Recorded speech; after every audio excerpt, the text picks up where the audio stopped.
Hey, everybody, and welcome to Powering Up Kids in Capes, the live stream where we will be starting the design process for the next game in the Kids on Bikes universe, Kids in Capes. This is episode 1, the origin story. So we're going to go around and do some introductions real quick.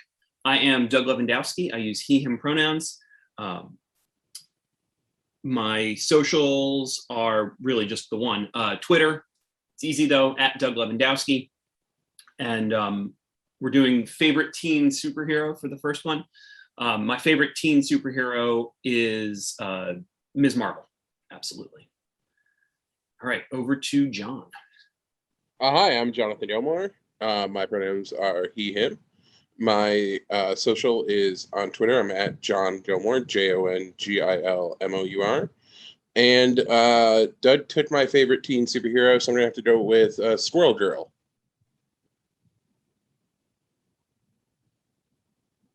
All right. Oh, I'm next. Hi. And then on to Morgan. Oh, hello. Hi, I'm Morgan. My pronouns are they, them, she, her interchangeably. You can find me on all the socials at Serena Bezos. That's SIRENABESOS. And my favorite teenage superhero has to be Kitty Pryde. And who's next on our list? Kristen. Hi, I'm Kristen. I use she, her pronouns. You can find me on Twitter at Kristen is no Jedi.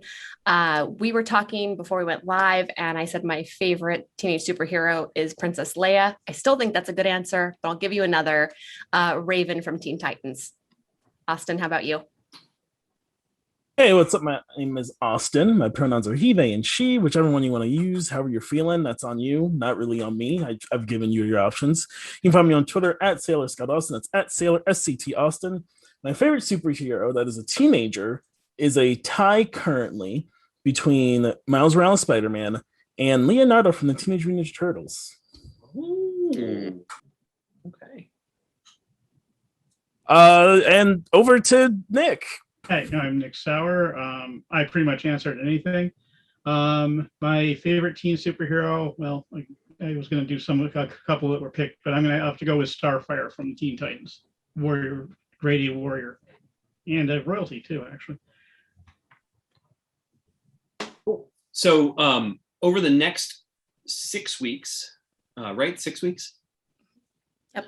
Okay. Yes. We are going to be live streaming the design process of Kids in Capes. And so when we announced this, a bunch of people were like, oh, I wonder what you're going to do with this. I wonder what you're going to do with that. And every time I saw one of those things, I was like, so do I. So we really haven't designed much at all. We have a couple parameters so far, but this really is going to be you getting to watch the process of the 6 of us working on this game, starting, of course, with Kids on Bikes as a base, but really working from the ground up. So if you think like, oh, they probably have this or this worked out yet, we don't. So yeah, we just wanted to talk about a couple expectations first. In the chat on Twitch, we would love to have everybody engaging with each other, talking to each other, talking to us. But we're thinking about this stream as a sort of like window into the design process. If you have ideas for how you would do something, that's great. But we would rather work the 6 of us together and try to work through things on our own. At some point, we might say, hey, we're going to put a Google form out there about like, we're not sure if we should go this way or that way. Can you vote on it? Depending on, where we get to in the design process. We might say we're really stuck on this, any ideas, and put it out. But otherwise, we're envisioning this as the audience getting to watch this process happen, right? And then, Austin, I keep quoting you, so I'll just let you say it in what we were talking about leading up to this in terms of like expectations in terms of getting an idea from something. Oh, yeah, sure. So something we talked about is just like the idea of, let's say, so like we're all designers here. if I'm hanging out with like Morgan on a call or something, because we don't live close by, unfortunately, and I'm like stumped for an idea, I might be like, yeah, I've got like I do like a lot of lore stuff usually is what I write. So if I'm writing like a bunch of lore and I'm like, yeah, but I don't know who like the evil McEvil super evil person should be. And Morgan might be like, maybe they used to be a pharmacist. And I'm like, that's a good idea. I'll run with that. That doesn't mean Morgan is not necessarily a co-designer for what I'm working on because we're brainstorming together as buds. Now, if Morgan gives me 10 pages of content that I just put in, I should probably pay Morgan. Maybe we should talk about why'd you give me 10 pages of content, but so I'm invested. That's why. That's why. So if like we are like ask the chat a question or put out a poll or something, the idea of like doing this live and in community is something that can enrich the game and the experience. Mm-hmm. But it isn't necessarily that we're using the community as a like extra developer. I would say it is more of like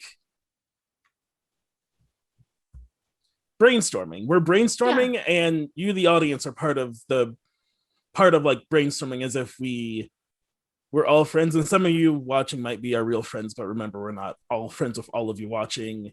Please don't get weird about it. Please don't ask for our addresses or like ask to get pizza or whatever. Like wait until you know people for like engaging as a friendship. You know, lines get blurry on the internet, so like don't. You know, viewer, you understand. You're on Twitch, you understand what I'm saying. Mm-hmm. Absolutely. Yes.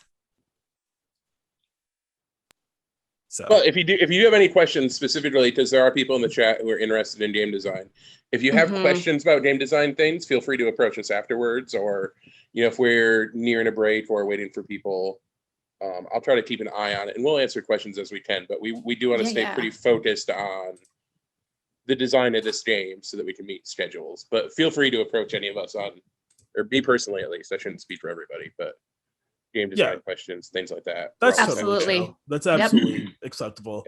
Yeah, absolutely happy to answer questions on Twitter. Yeah. Always. Always. Maybe not what my address is, but yeah. But about game design, I've asked you like 12 times and you keep just I know. So one other thing, speaking of the chat, huge shout out to JB and Alex and everybody else moderating all the mods. Yeah, the conversation here. Thank you. Absolutely couldn't do this without you all, and we really appreciate you putting the time in. So thank you very much. All right, yes. that was the easy part. That's all I had notes for. Let's make a game. Let's just make it. Good job, everybody. Great stream, and we will see you in a week. You said 8 weeks, but maybe it'll be 80 weeks if we take that speed. Yeah. Hey, it works for me. All right, so one of the places that John and I like to start when we were working on Teens in Space, or when we were working with Spencer on Kids on Brooms, is thinking about, of course, starting with Kids on Bikes as a basis for this, but then asking ourselves, what do we need to add or what do we need to take away in order to make it work for this thing that we're going for, right? So like with Teens in Space, everybody wasn't going to be a kid from a small town. They were going to be aliens, and so we needed to come up with a bunch of species. In Kids on Brooms, obviously we had to work in magic. And so one of the things that we've thought about ahead of time is what we need to add or subtract from Kids on Bikes in order to make this work. And I guess and really at this point in the process, just anything goes. Any ideas, we can always work on focusing them down later.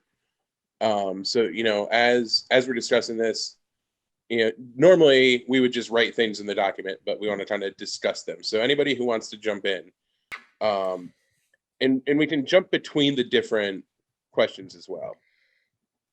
So if you have an idea about any of the three things, just jump right in. Any of the three things. There are three. I'm really good have at the this. document. I know that there are three things in a document. I'm looking at them right now. What are you talking about? So I guess those three things are what has to be different for this to work. Oh, yeah. What's missing from Kids on Bikes to make this work, and what makes sense or fits in for that. And there probably is a fourth one, because one of our hesitations that Doug and I had with even doing this was Masks exist, the game Masks, which is a apocalypse powered game. And how can we make this different than Masks? I think. Go ahead.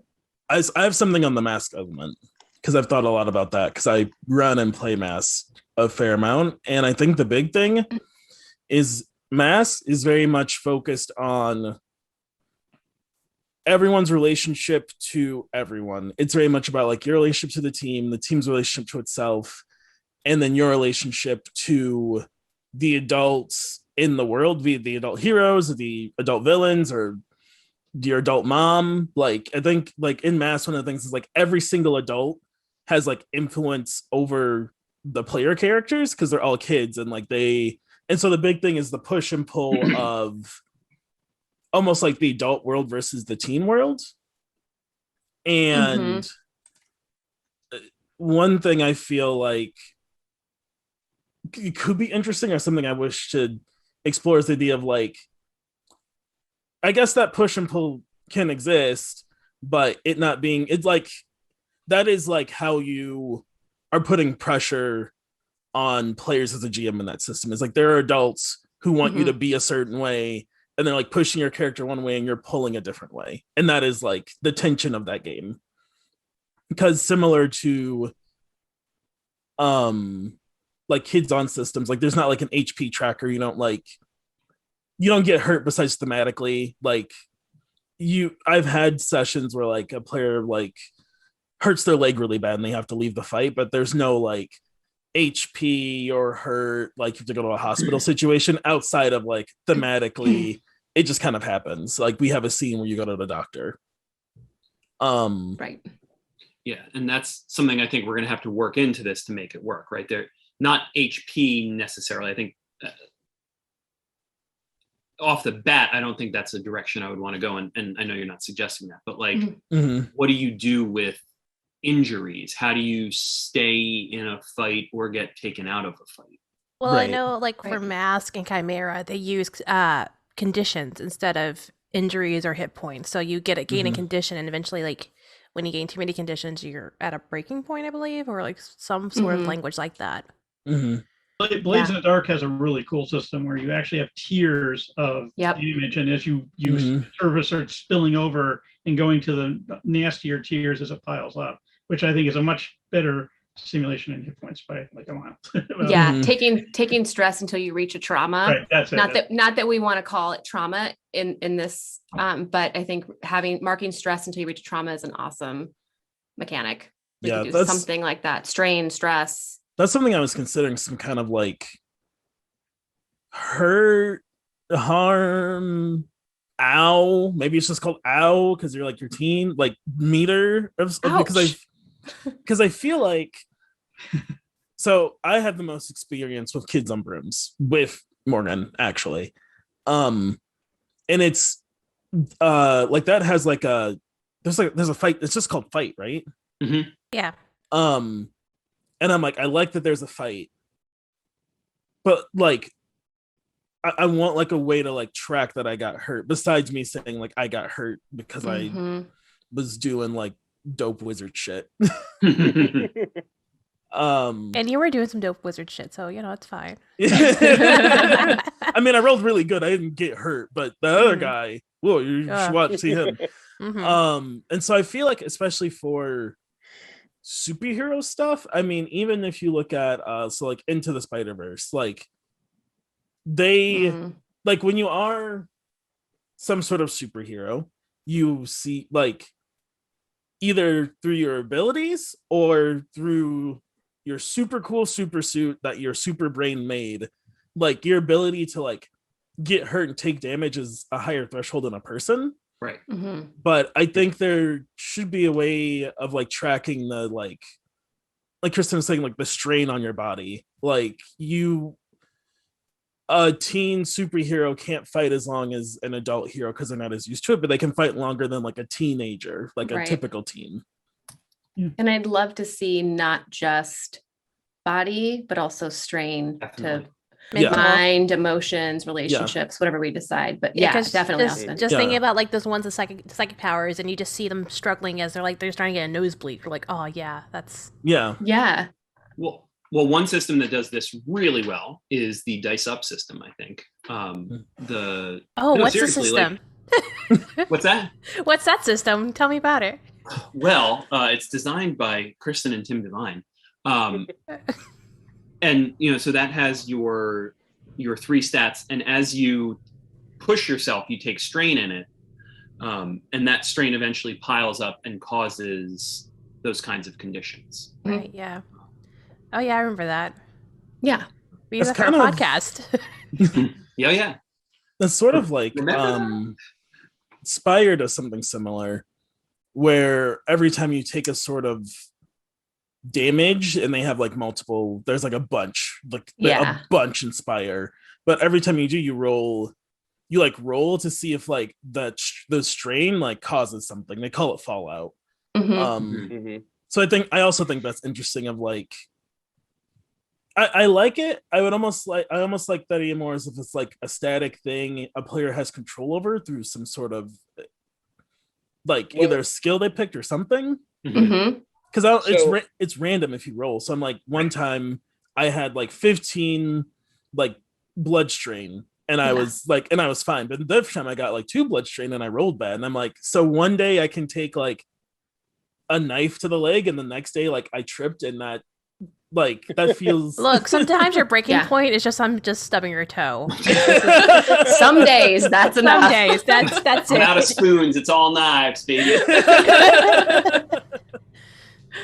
Jonathan, you were going to say something? Sorry. Yeah, so one of the things early on with when we first started on Kids on Bytes was we were talking about kind of the overlap between board games and RPGs, and we wanted some like very board gamey elements to the game. So maybe something more like that. And I wonder about just using the adversity token pool in some way. Like if you collect so many adversity tokens, that means like if you collect like 10, that's when you hit a breaking point or something, or if you run out of the pool. Oh, Oh, okay. Because you've ran out of adversity to take on whatever it is, and you got nothing left. You kind of give up on that fight. Yeah. Oh. Yeah, the running out makes more sense to me conceptually. And it's already built into the system, at least for this game. Kind of like can tweak it, but like it kind of is. So, I also think it's interesting because I've been watching Misfits and Magic, like I'm sure many people have been, over on Dropout, and they're playing Kids on Brooms. And it's very interesting because like there'll be times when someone's like, I would just spend all my adversity tokens to make this roll. Which I think is super cool. It is cool to think of like most of the time, because you're like stressing yourself out if we did that. Yeah. And so I think it's cool as like a balancing thing of like you could do that and like save these people right in this teen hero game, but you like after that you're going to be spent. You're gonna evacuate with them. You're gonna like run or whatever. You're gonna go into a power dive. Yeah.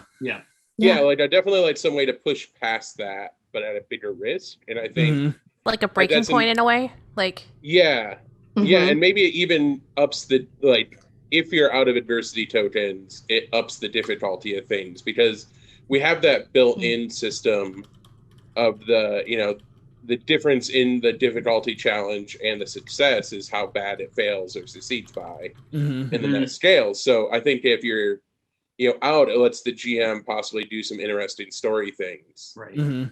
Or even play into like if we have. I really like in Blades in the Dark, like the Devil's Deal, where you the Devil's Bargain, yeah, so good. That's pretty good. Man, I love games. I love games. I was just thinking that games are so cool. Let's just, Wow, let's just play. You guys Let's want to just, just play? let's just play a game. Yeah, I All right, know. so I can just. And this is why it takes so long to design games, because this is how it goes. Right. Let's just play.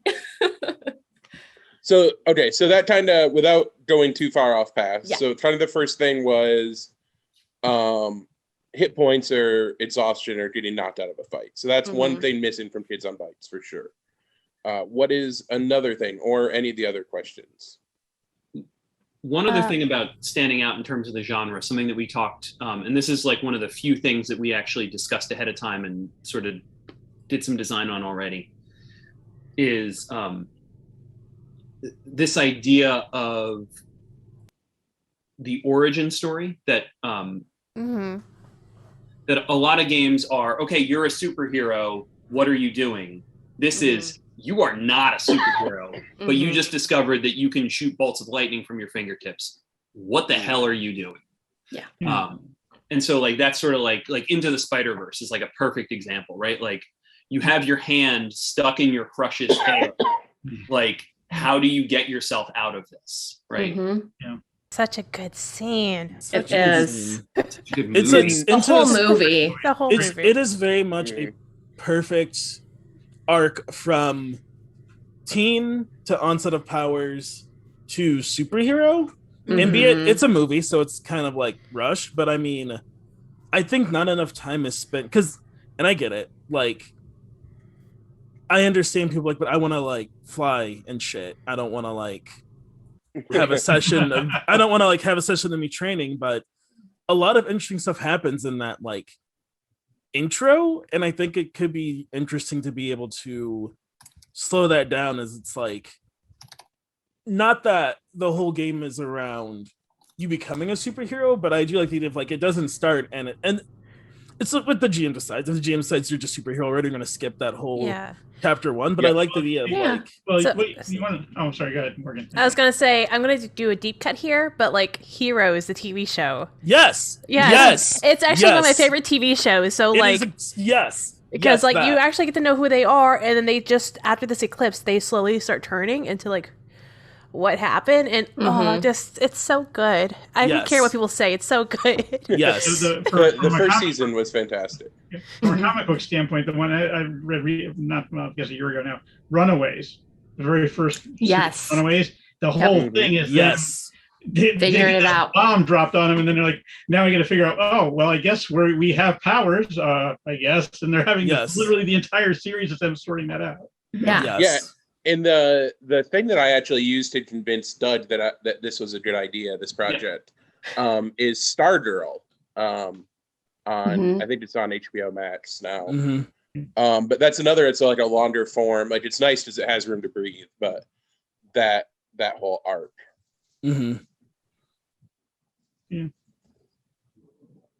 I just love it because you see all these Golden Age heroes that are just are really cool. They're all really Golden Age heroes. I think are super cool characters. So. Yeah. Yeah. I really like the idea of playing. I mean, it's up to the GM and the table, but I really like the idea of kind of getting into the game and knowing the characters. I mean, most sessions or most games of Kids on Bikes that I've played, we don't meet the powered character in the first game, in the first session. Sometimes we don't meet the powered character in the second session. So, you get to do a little bit of that character development, relationship development, and then bring in the powered piece. So. And I think that's what I've been playing Kids on Brooms, and like I think our first session we did like a spirit week thing and found like a rock. It's not a rock. But like we found like we were like, okay, like that's what we did. And it was really fun. And I enjoy that this system like gives people room to breathe and time to be like, you don't have to just jump into.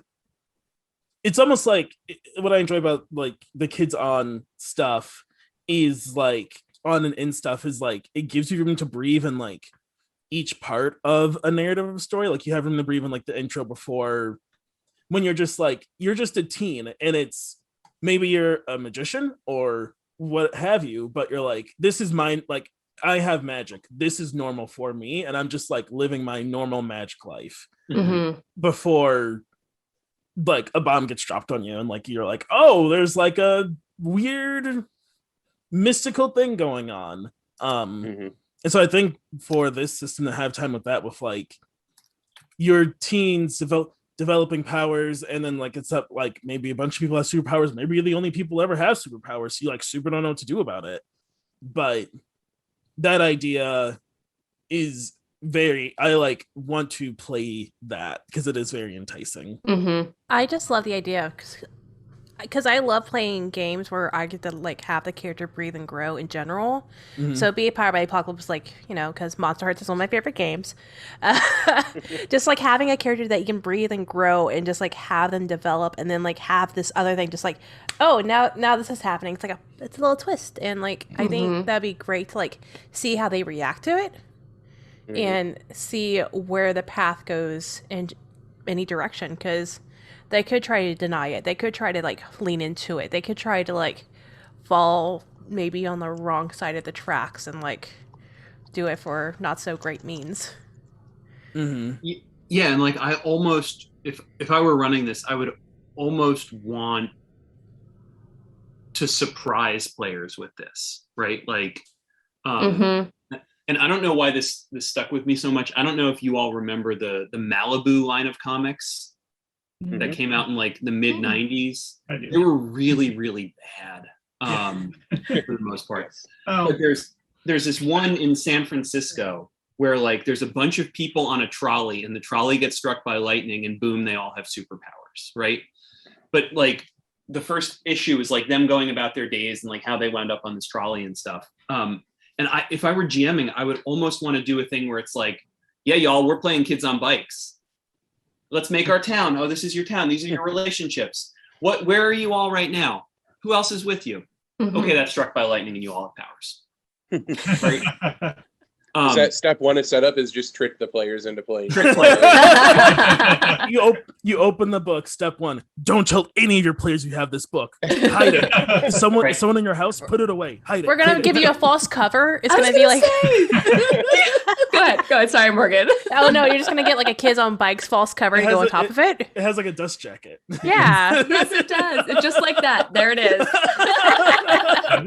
This is a problem. One of my favorite very early role-playing games was Metamorphosis Alpha, and the whole idea was you're on a generation ship that's basically got wiped out by the command center got wiped out. So you all are, generations old now, and you don't realize you're on a generation ship.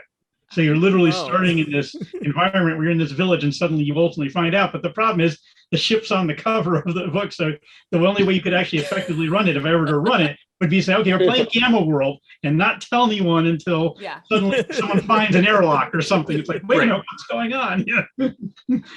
It's all simulation. Yeah, so I don't actually think tricking players is the way to go. But like this idea that the superpowers come in later is how I would want to play it. That doesn't mean it's the right way to do it. Well, but I think that if it happens in session 1, that's probably fine, right? Yeah. So my question, do we have people, is character creation in part picking your powers even though they may not be turned on yet for the story, or is it like you just build like a normal teen before the thing? Yeah. I mean, sorry, go ahead. Okay. I kind of like the idea. This is gonna be one of those things we might chalk up later and be like, what was Kristen talking about? I kind of like the idea that you get to know your character and then you can pick your power. And then you also get to decide through gameplay, how are you going to use that power? Okay. So bouncing off that though, I actually was starting to slowly develop a heroes inspired LARP back in the day when I used to like do LARP design. And I would have people like give me like personality tests in a way, just so how we can figure out like how superheroes bounce off those characters. This is just me just rambling, so pick and choose what you want for this actual game. But eventually I would randomize like the picking of like people who would get superpowers during this like one shot that we're playing of a LARP. And based on the personalities, like this is like going to be a hot-headed, dangerous person. They're going to have fire powers, or like this person's like cold and like business type, they're gonna get like ice powers or whatever. And that's like, Yeah. because that's how it is in Heroes, the show too, is like all their powers are based off their personalities or something that they're into or anything like that. And I like that. Yeah. so Yeah. so it's really cool just to see how the characters are, and then eventually building their powers into that who they are. So like you have a kid who's like really studious and now they're a super genius or whatever. Or Yeah. Mhm.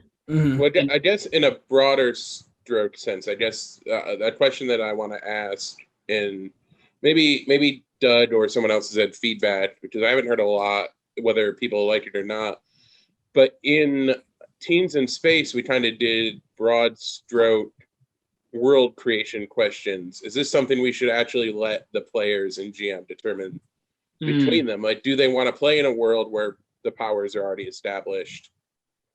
And do we want to customize it where they make that decision up front, or do we want to build it a specific way?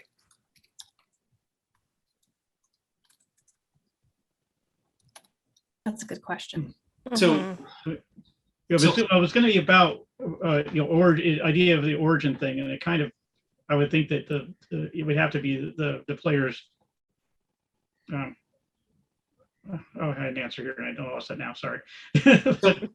I mean, I think we could do, if players are picking their powers ahead of time, then we could do a thing with meta knowledge, right? Like there's, like Morgan was saying, there's this really cool interrelationship in most media of like, my power is a reflection of my personality. Mm-hmm. And so there could be this meta knowledge, and there could be questions that go along with powers. Like you're going to develop flame control powers. How are you hot-headed in your daily life, right? When was the last time that you almost destroyed something with your pyromania? And that's just like part of my character, that like meta, Doug knows Greg is going to develop these fire powers later. Greg doesn't know, right? But on the flip side, if we want that stuff to come out organically, although I don't know that one session is enough time to really like organically get to know your character. Yeah, that's true. That's true. But, yeah. It seems like whenever we get to see an origin story, there's like this moment, right, that happens to the character, and then their powers come out, something really traumatic, something really stressful, maybe something really wonderful, although I cannot think of examples. So maybe if as soon as you hit that moment in gameplay, then you kind of talk about, okay, what kind of power do you think this would bring up? Or what kind of reaction do you think this would have? And then it starts a conversation leading towards what power you would pick.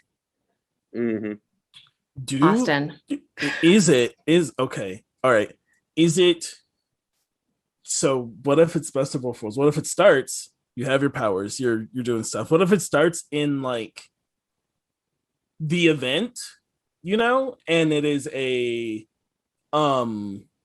we paint a word picture for people of like, your session one is like you start at the end of the session and there are flashbacks. I love a flashback. I love a good flashback. Of like, and someone, I'm like, I want to, go get this civilian, and you're like, oh, okay, it's a run roll, and I roll, and I succeed, and you're like, all right, when did you know you were the fastest kid at school or something? And it's like flashback to like before I had my powers, before I was like a speedster. Oh, so you can actually like know your powers and then like flashback. Yes, good. Yes, good. Because I do like the like, I want to pick my powers. Like I want to make this cool superhero. Yeah. But I do like the idea of like giving people that time to breathe with like, when we're, or not even like, you may not be a superhero just because you say one person. That's not, and I think that's a different, larger question of like, when is someone now a superhero versus a person with superpowers who did a good thing? My next question, building off that, then is are we going to do stereotypes like you do in other games, like, or is it going to be more like a pick your own sort of situation? I mean, I kind of like the idea of kind of keeping the tropes that Tropes, Kids yes, on thank you. bikes. I was trying to figure out what it was. I was like, stereotypes. No, it's wait. not playbook. I know it's not Not playbook. The Don't say thing that playbook. keeps Don't the say thing. playbook. Don't say playbook. I play too much Power by Apocalypse. There.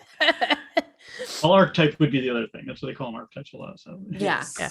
I was just thinking archetype. I was like, wait, hold on, that's not it either. Yeah.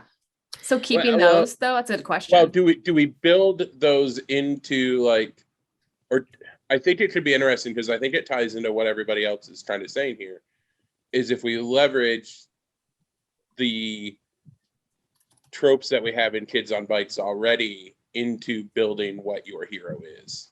Mm-hmm. Because we have all those like, kid tropes. Yeah. Specifically, they're not archetypes like different types of heroes. Right. But I think leveraging the tropes instead of classes or archetypes makes it more different than everything else as well. Mm-hmm. Mm-hmm. Right, because I might be so like thinking about the speedster thing, like I would almost, if I were playing that, I would want to be the kid who wasn't the fastest, right? Like I would want to be the kid who lost every race in junior high track, right? I would want to be the kid who and then this happened and now I've got it, right? So But question. Well, I think it could be either way. Yeah. Either it plays it up Right. like what Morgan was saying about heroes, where it's kind of the thing you are is what you become. Right. So Yeah. question. I know we use species and tropes in Teens in Space. Mm-hmm. Would that be the same way of using tropes and then like superhero ability-esque sort of situation? So power. there's not. I kind of like the ignoring the superhero-esque archetypes completely, Yeah. Mm-hmm. because Okay. I think that maybe makes it stand out, because you expect to choose speedster or something else, but maybe if you choose the Build in the basis of who they are and then like dealer's Yeah. choice for like what they can be. Just have powers that they can pick. Yeah. Yeah. Yeah. Okay. Yeah. I like that idea because that's I know I keep going to Kids on Brooms because that's the one I play the most, because in that it's not like I'm like a fire mage, but that's not like something in the book I picked. I just decided that because Yeah. You just build it is like the only thing it's really concerned about is like which like kid trope am I, and that's like where my dice go, and that's kind of the only thing it's where, and then like my broom and like a few other mechanical things. But in Mhm. terms of like what magic do you like to do more, that's really left up to you thematically, and then your GM to decide like, oh well, you've done this before because you always talk about Your doing- magic, your fire magic stuff. yeah, so you always talk about it, so yeah, this is easier for you. Yeah. And I enjoy that, and I enjoy the of like it open, because there are like trying to think of every single superpower combination someone may want is That's a lot. Yeah. would be a nightmare. Yeah. Mhm. Yeah. And Yeah. it just opens up for someone to be like, I want to be this superhero from this pulp comic in the 50s that had 2 issues, and you're like, cool, yeah, never heard of it, you can totally do it though. Yep. Do it. Yeah. Nick has heard of it. Yeah. But yeah, you don't want something like like this, right, where you have how many pages of powers are in this thing. Yeah. And We're gonna Mutants and Masterminds backs off on it, but they still have giant piles of lists, and you don't want the rule book to be like Yeah. Yeah. And one of the things that I think is cool about that is like just thinking about the way that a trope would interact with a power, like that's going to give me so many different directions to RP. Like if I'm a young provider, I'm using super speed in such a different way than if I'm a jock, Mm-hmm. right? Or if I'm a conspiracy theorist, right? And that I think just sort of like pushes you in a direction of like, oh, you can use this power this way super quickly, right? Because you have all of those in the origin stories, like you have the character being themselves and like doing something that they want to do personally with their powers first. Mm-hmm. I did put a link to the Kids on Bike PDF into the chat if anybody needs it at any point for reference. Access it. Oh, my book's all the way Thanks. over there. I know I was I've got looking at mine. I have a hard copy here. I'm trained to look at actual papers. Sorry. Yeah. Yeah, I That's fine. totally have Whatever my works hard for you. copy right here. Yeah. And I think if we're going to be putting tropes in, one that we're going to have to add is the goody two shoes for sure. Mhm. Yeah, Mhm. So we need to get that. We need to get that stat block at some point. yeah. Well, okay, so with that in mind, do we want any sort of like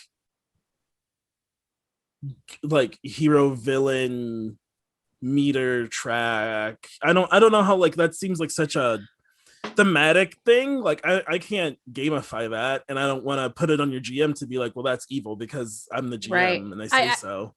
Would it be like a little like como se dice? What is it called? The Like a meter? yeah, like an actual meter. Like, oh, you did this good thing, so you tilt a little bit to the left. Oh, you did. What's- You Yeah. didn't help Grandma walk across the street. That's a little to the right. Like, Yeah, like I don't Yeah. know like how to gamify that. yeah, I guess Sure. it's just choices. That's what it feels very thematic because I think Yeah. about like Mm-hmm. I think about so that Avatar Last Airbender Quick Start came out, Mhm. and that has like there's like a balance track for your character, which seems super cool. I haven't got to see it in work because it seems like a very campaign thing because it's like your character could become more like selfish or more like dependent, and like if you go too much on either side, you're like out of the game. That's like you retire because you're knocked off balance and you no longer want to adventure or whatever. Mm-hmm. Okay. And it seems super interesting, but I think about like I would like if I was running it, Yeah. right? I'm like I would have a hard time gamifying like when to say like move your balance. The other Mhm. question I have with that is like, how does that tie into characters that are like anti-heroes, like the Punisher or someone like that, where clearly Because that's me. they're a hero, but they're not playing by the same rules of all the other heroes. Yeah, or like Red Hood, like exactly. I'm like, Yeah, Red I Hood. don't- Yeah, Red Hood's great. Yeah. Like it's, and that's why I'm like, when you get into, I wanted to throw it out there because I feel like it'd be something to ask eventually, but I'm like, I feel like we can get into hero Absolutely. villain stuff. It gets too, that feels Well, I like think- a what does your character consider themselves situation. Yeah, I think that can fall into the tropes too, because that's a little bit built into it already. Like you can be the Mhm. bully or the Mm-hmm. the class clown who makes fun of people. Like I think those things can fall into it. We had quite a few discussions with Teens in Space about players playing evil characters. Mhm. If I remember correctly, I could be imagining that. Yeah, one of the things that we were gonna put in there, but we didn't have time to play test it, was something called the bind, right? The magical energy that binds the whole universe together, which is similar to the Force but legally distinct. Of course. But not the Force for legal reasons. Right. And in that, there were the Oathbound, who are the good guys, the ones who use the bind to promote order and justice. There were the Unbound, who are pursuing some particular end for themselves, right? Some sort of like knowledge. Like once I was able to play test it, one of my friends played the campaign as a guy who really wants to eat different things. And so he had these visions of like, I need to eat this thing at this place, and so I'm going to go there and have this experience.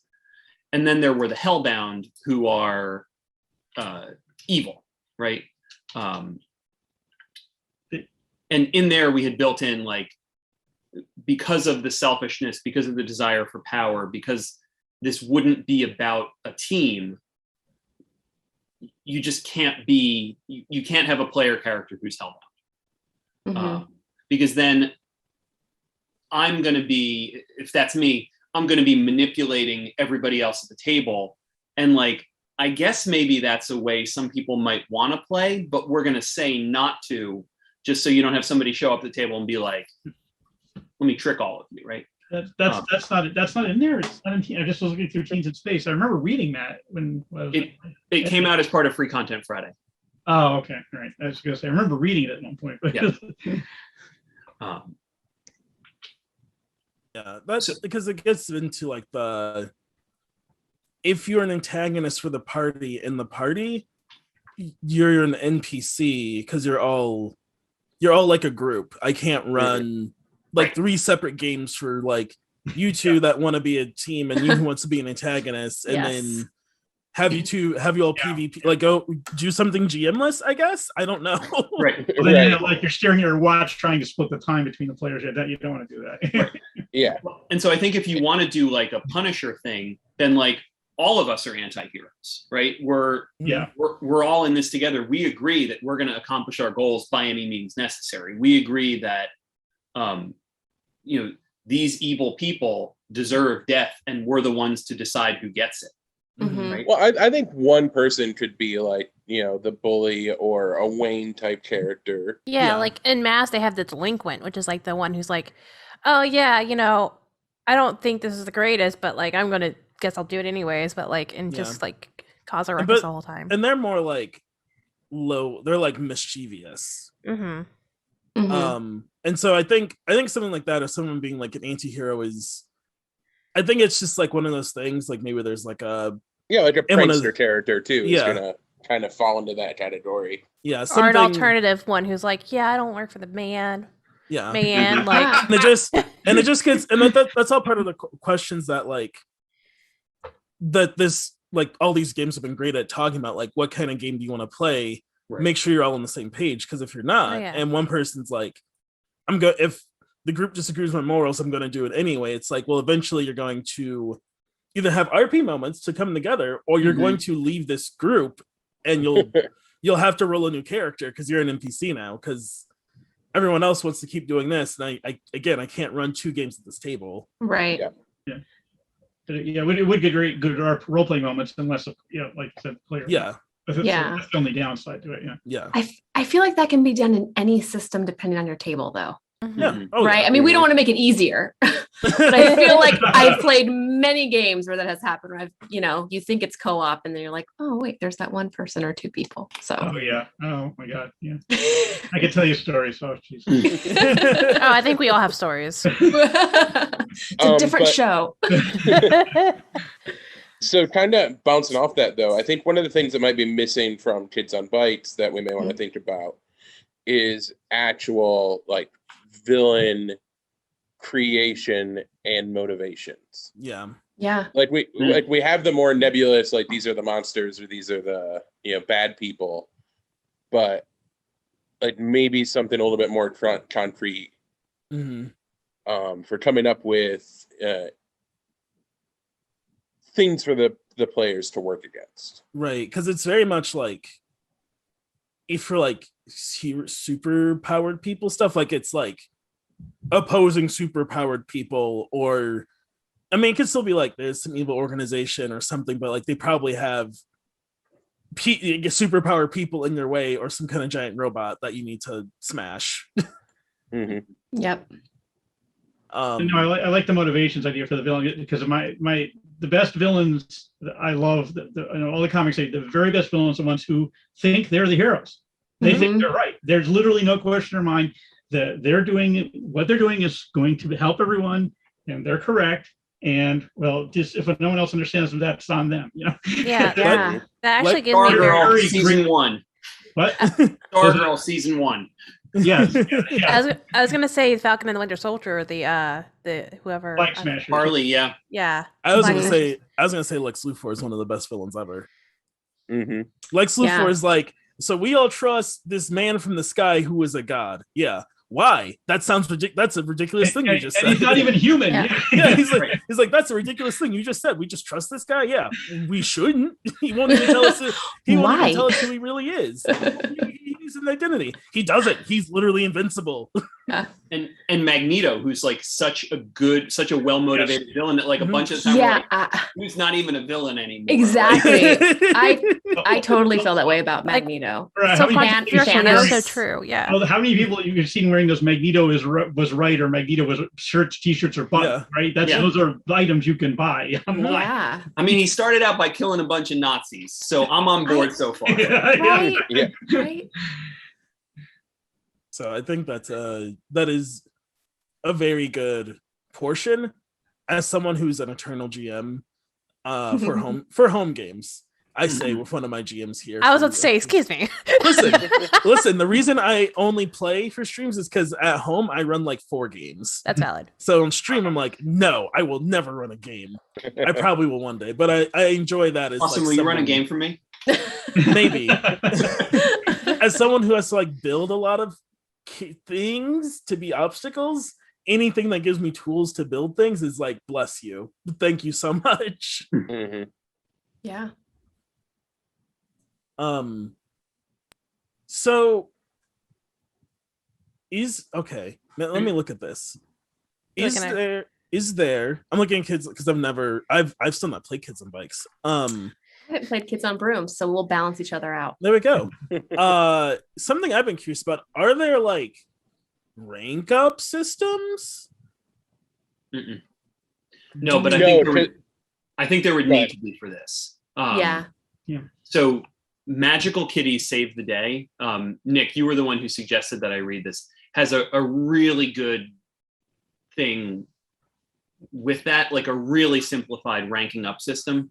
And I'm not saying we do that because that already exists, but like it's like a very, very simple tech tree sort of idea. And love me a good tech tree. Would we also be using diversity tokens for that too? Like whenever they expend all their like do like a big move or whatever we want to call it. I kind of like that as a point. Like when you totally exhaust yourself and put yourself at a big risk, that's then when you're able to like grow and like Or you get a growth point, or something like that. Yeah. I like that a lot.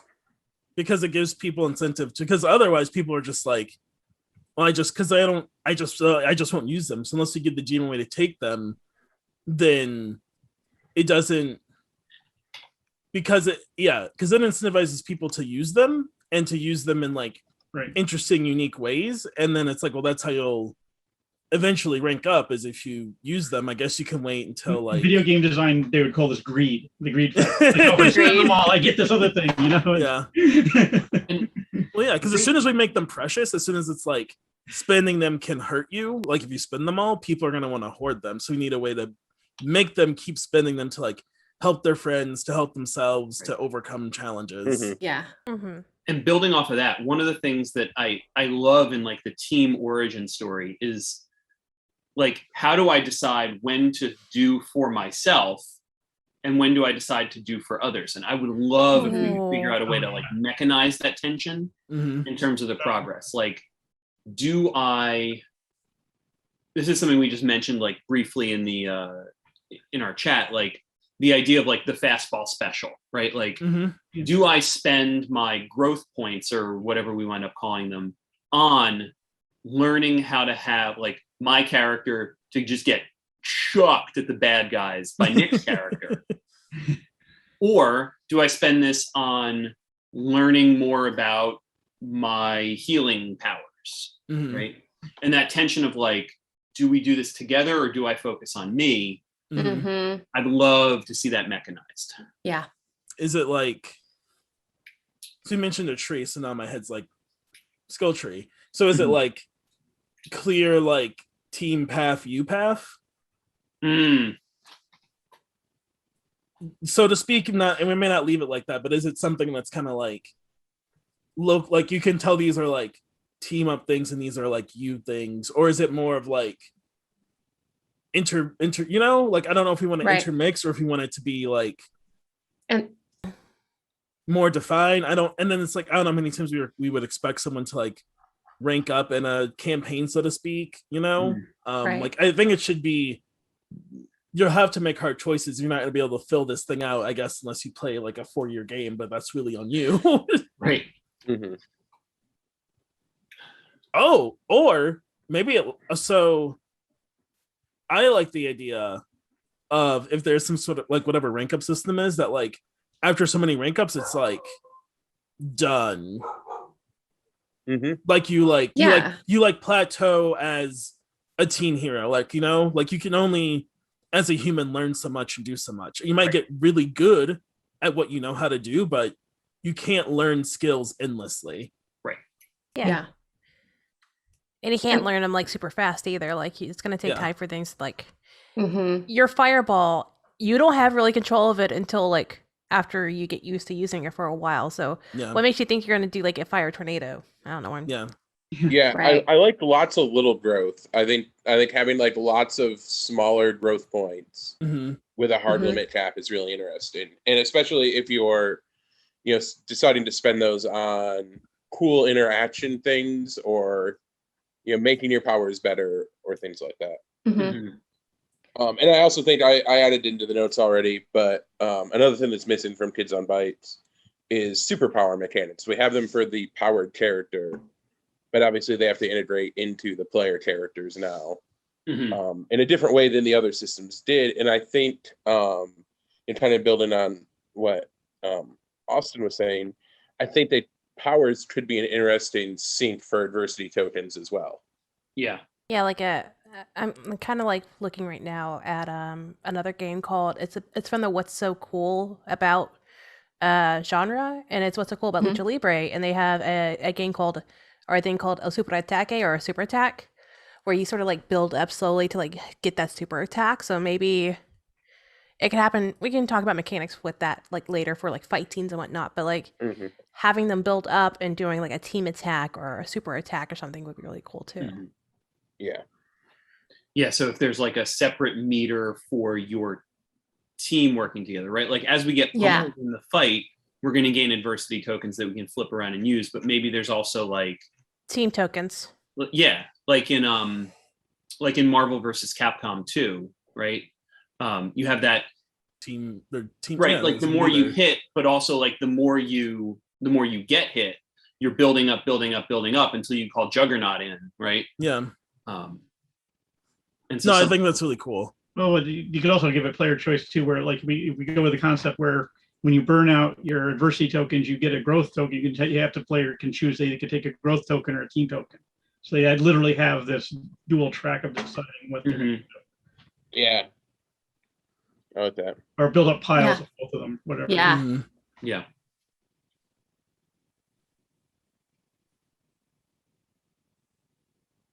I had something. What was it? I just really like watching everyone's face as we like process what we just said and what comes next. It's just Okay, Austin, I lost something earlier. So we'll find him later. I know what it was going to be. I was justifying in my head the like capstone, so to speak, because I think it's good to, no matter, again, everyone's table will be everyone's table, but I think mechanically, like no matter how you go, like there's a ceiling cap because like you're kids. You're not like a 30 or 40 something year old hero who's been doing this for like 25 years. Like you can only do and learn so much in the scope that we're setting you in, which is like teenagers who develop superpowers who go on some adventures for a year, 2 years, 3 years, whatever it is in your game. Right. And I think making that kind of clear distinction of like, you're not gonna go out there and be like perfect oil machine Fantastic Four. That's not how it looks. It can look close. You can work towards that, but like you're not gonna reach that because you don't like they've been best friends in a team for again years and years and years and years. Yeah, I'm also thinking like how the first time you work together as a team. Just thinking the chaos that can ensue. So many questions need to be about how wrong did it go? Because so many questions. Because it can and will go wrong. There are too many games where it's like, who did you save? What did you do? No, what went wrong? How did you fuck up? Whose car did you break? How many buildings caught on fire? How many people went to the hospital? Like, how many bad guys? Whose radar are you accidentally on? Like, like absolutely. I think it's definitely part of world building for sure. Which one of you forgot your mask at home? Like, who wore their uniform inside out? Like, you're not watching Invincible. We're literally just started watching Invincible. You want to check out Invincible? There's a lot of that going on. Yes, exactly. That is very good. Are we thinking? Oh, go ahead. Sorry, Austin. I'm just still doing a bit. You go. I didn't mean to interrupt your bit. No, you're good. And are we thinking that powers are going to be more like like into the Spider-Verse, right? The powers seem really big and he has to figure out how to grow into them. Whereas when Aang first learns to firebend, even getting that little flame is a challenge, right? So are our powers big and our characters growing into them, or are we Aang with our little flame? That's really cool because you think about it, like sometimes even whenever they have their powers in check, like for example, going back to Miles Morales and Into the Spider-Verse, he couldn't control it. Only when he was emotional was like did it actually happen. Like whenever he got like super excited, that's when he went invisible, or like and he can't do it. Yeah, or he can't do it. Just whenever he's put on the spot, he's trying to force it. So like it's something like that too, where like, because I love the idea of like, you know, once again, emotional aspects affecting your powers. So like, and they're teenagers, they're gonna be emotional. They're gonna be like, yes, they don't know who they are because their brains are still growing and they're still growing and like. I like. Go ahead. I think. Go ahead. Someone go. All right. I love the idea. I'll just say real quick. I love the idea of having players worry about using their powers in case they go wrong, right? Like if I can control fire, I worry about being like, yo, mom, check this out, and like blowing up my kitchen, as opposed to like making a small flame. Like having to make that choice as a player, like, do I push this? And then like maybe part of like really fucking up is how you get those growth tokens. Because you're learning what it feels like in that control every time you use it, but every time you use it, it's unpredictable. Right. But I also wonder if that would be too stressful for some players, that they might want to have the Aang character where it's like, I'm going to learn to firebend. Hey, I did a puff of smoke. The thing, I think what difference between Aang and Miles Morales is Miles Morales was forced into like this. He got bit by a spider and he got turned into this. Versus Aang, who's been a bender, who's able to like control the air bending or whatever bending he's already doing already. I have not seen it. I'm sorry. I have the idea. Pause the stream. Whoa. We will now just be playing Avatar. I'm sorry. Okay, go ahead, Morgan. I'm not letting this go. Okay, I'm just gonna go. It was good fight. No, don't go, Morgan. Morgan, let me back you up here. I didn't see it until about a year and a half ago when I showed it to Penny. So hey, that's fine. Morgan, what's up? I just don't feel the need to what. Anyways, we're not talking about that right now. I personally think it's homework. Fine, I'll do homework and I'll watch it. After I'm done watching Sailor Moon Crystal. No. Like, sorry, say your real thing now. Yeah. So he knew how to airbend already. So so he knew like how to like look into and like develop and grow those powers. So he had the ability to do it, and he knew he had to do it. These, I think, just because they are like this happened to them, they don't know how to grow those powers like organically, like he did with his little poof. It's gonna be big. It's gonna be messy. It's gonna be wild because this is all brand new and scary for them. Yeah. At least my brain's going for it. Yeah. Yeah. Same. I think maybe we can do both. So I think we launch off with that big, scary, messy power, and then part of the growth system is growing into that existing power, and then developing the new ones. Developing the control. You're saying, so you start off sloppy, and then you get better control as you get. Is that what you're saying, John? Okay. Yeah. Yeah. Best of both worlds, I think. Yeah. And I wonder, like when listening to everyone talk about it, I wonder if we want to. I mean, we don't want to get into mechanics a bunch today, but if we want to throw out the idea in like Kids on Brooms, we did the magic die, but something like more of like a wild card die that could be positive or negative.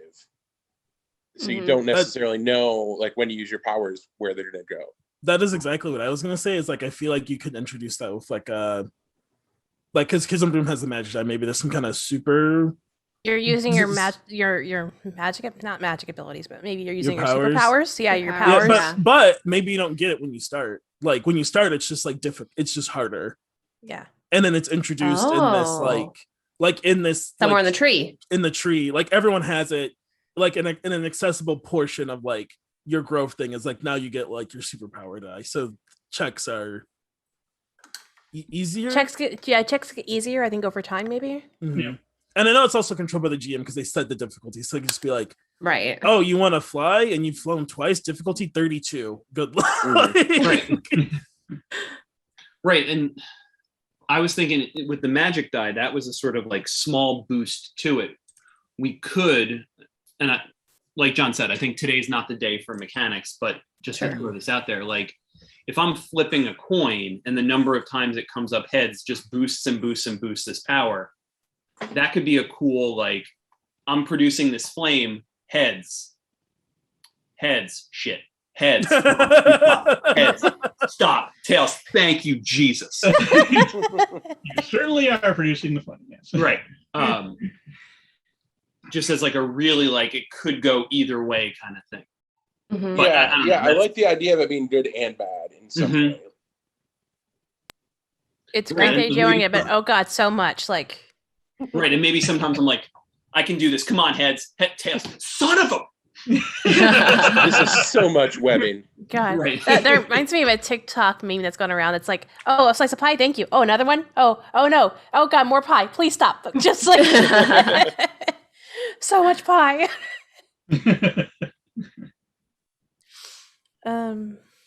Yeah. Yeah. Well, it's 10:06. Do we want to take a quick break here? Sounds good to me. Yeah, let's do Yeah, we can do that. All right. So, everybody watching at home, we will be back in 5, I think. Is that good for everybody? 5 sounds good to me. Yep.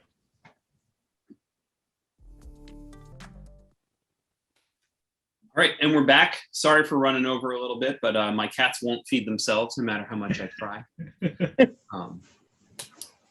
Doug, you need an automatic cat feeder like I have that yells at your cats. Yeah, There you go. What's that? you can. I haven't- cat feeder. Yeah, I have an automatic cat feeder that gives them some number. Well, okay, so it's the derailment, but since we're waiting, the instructions for it were very bad. And when you program it, you put in the number of times per day and how many units of food you want them to have. It doesn't tell you how much a unit is anywhere. So I was like, I'm going to go 10 units. And then you can record a message to them. So I recorded myself just, so I recorded myself just saying, hey, cats, it's food time. What I didn't know is 5 times a day, it was going to yell that out 10 times in a row for each unit of food that it fed them.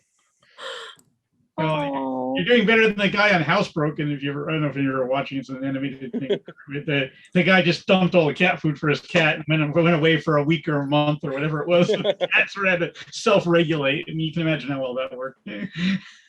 I had a friend do that, and he was like, yeah, I'm going to be gone for a little while. Can you go check on my cats? I was like, sure. He's like, I figure like stop in after a week or so. And I was like, Wow. What? what? No. What? No. He was like, oh, I mean, I guess you could go. It's been 5 days. And I was like, you're already gone? I go over there, like 8 litter boxes. They're full. Jeez. There was still food. Anyway, this is the design process, folks. Yeah, welcome to Cat Talk. Cats in True. cans. That's our new game. What's that? Yeah.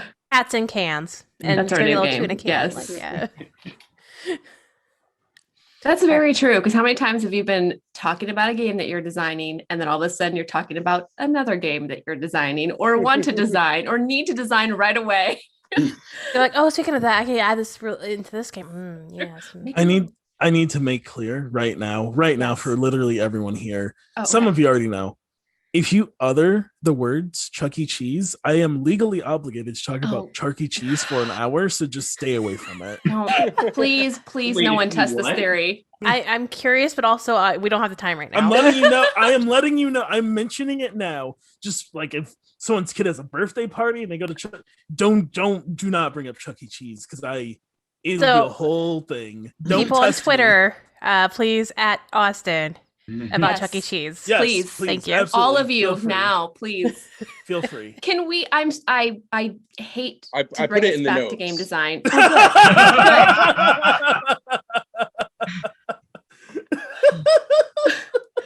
I hate to bring us back to game design because cats and the name we cannot mention are interesting. But can we make a note for a future episode? I don't think it, or session. I don't think it fits in tonight. But sidekicks. I think Yeah, we somebody just in talk about chat sidekicks mentioned them right now. earlier. awesome. Okay, Yeah. cool.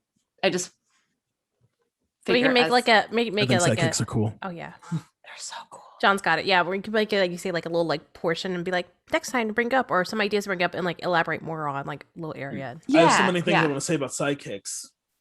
We will do it later. We'll Write have a it down. sidekick. All right, We'll have a that's fine. sidekick Okay. session. Okay. It's That fine. doesn't involve Right. child endangerment laws. Is that what you That's that's why Marvel doesn't have sidekicks. Stan Lee said he never bought into him because you run afoul of child endangerment laws. He never could believe.